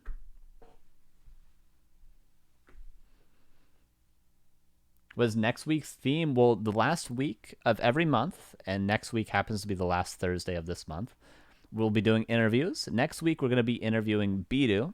Of course, I had to do it. We're going to be talking about the teams he's managed in the past, because some of you guys might not know the caliber of player that Bidu has actually managed in the past. We're going to talk about tournament organizing. We're going to talk about what sort of players he's into and why he thinks, what makes good players good and bad players bad.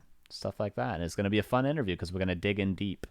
About Hitman, about Bidu's history in esports and with teams and with players. And you guys are going to learn some interesting stuff about Bidu. You're going to learn about some very interesting stuff. And I'm going to be totally mannered to him the entire time. Mark my words. It'll be a nice interview. It'll be a nice chat. And that'll be next week. That'll be next week at 1 p.m. We might even go over. We might even do 3 hours. Who knows?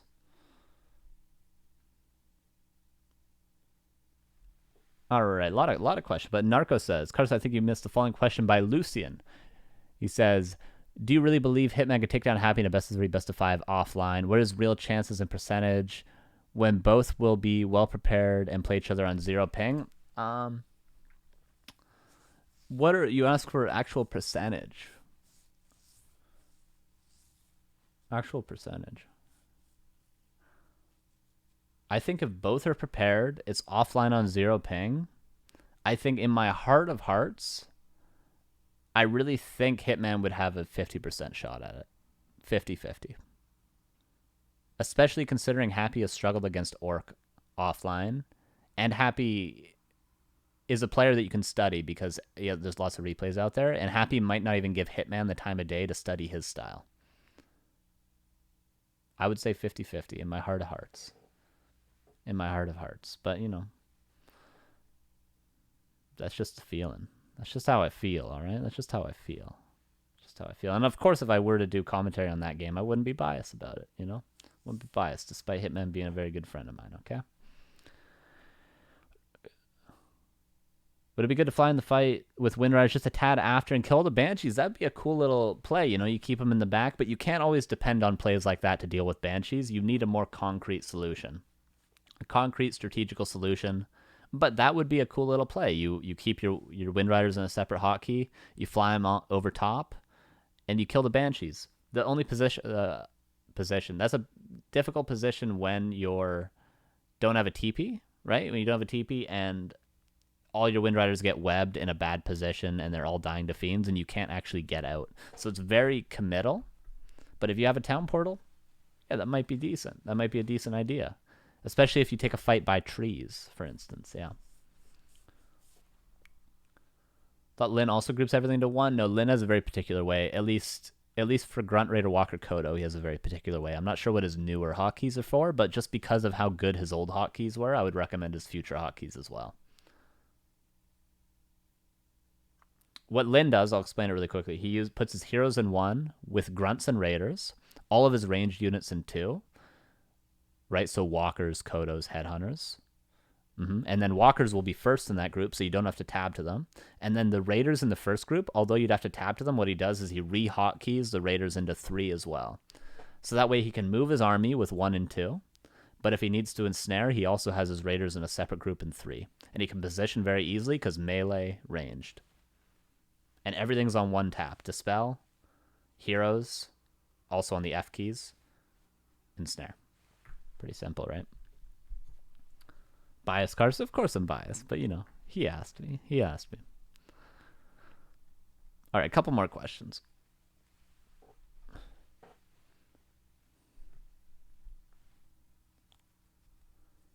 Yeah, Happy doesn't play Cryptlord. That's correct. And standard meta. Yeah. I would say Hitman's even better against standard undead than Cryptlord, and we saw how clean and precise his play is against Cryptlord today. That's my exact group, so good for you, man. Good for you. They're very good hotkeys. I stole them from Lynn about 8 years ago, and I've still used them. But of course, the strategies have changed that require what units are required to be hotkeyed. You get that lip sweater so nice and tidy. Well, you trim it up, and you shower, and you wash your face. Does Orc deal with anti-magic shell in the late game? You just kind of don't. You just accept the fact that your Wind Riders aren't going to do much poison damage and your stomps aren't going to do much damage, but they will stun. And you're just happy that they're using their mana on Curse and Anti-Magic Shield and not on Possession. That's how you deal with it late game. You're happy that they're not doing that.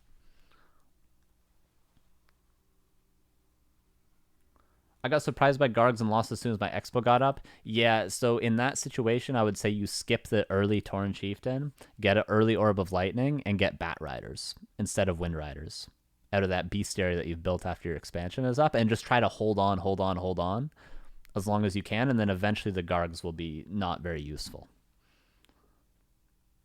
It also blocks Pulverized damage. Very interesting, Remo. Very interesting. Wash your face, drink lots of water. Everyone should drink lots of water. You on YouTube, you should drink water too right now. If you made it through the video, cheers.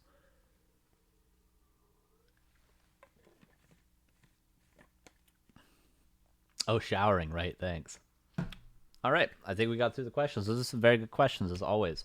So I thank you guys. This is the 3rd episode of TheoryCraft. Next week we're gonna have Bidu on for a beautiful, beautiful interview.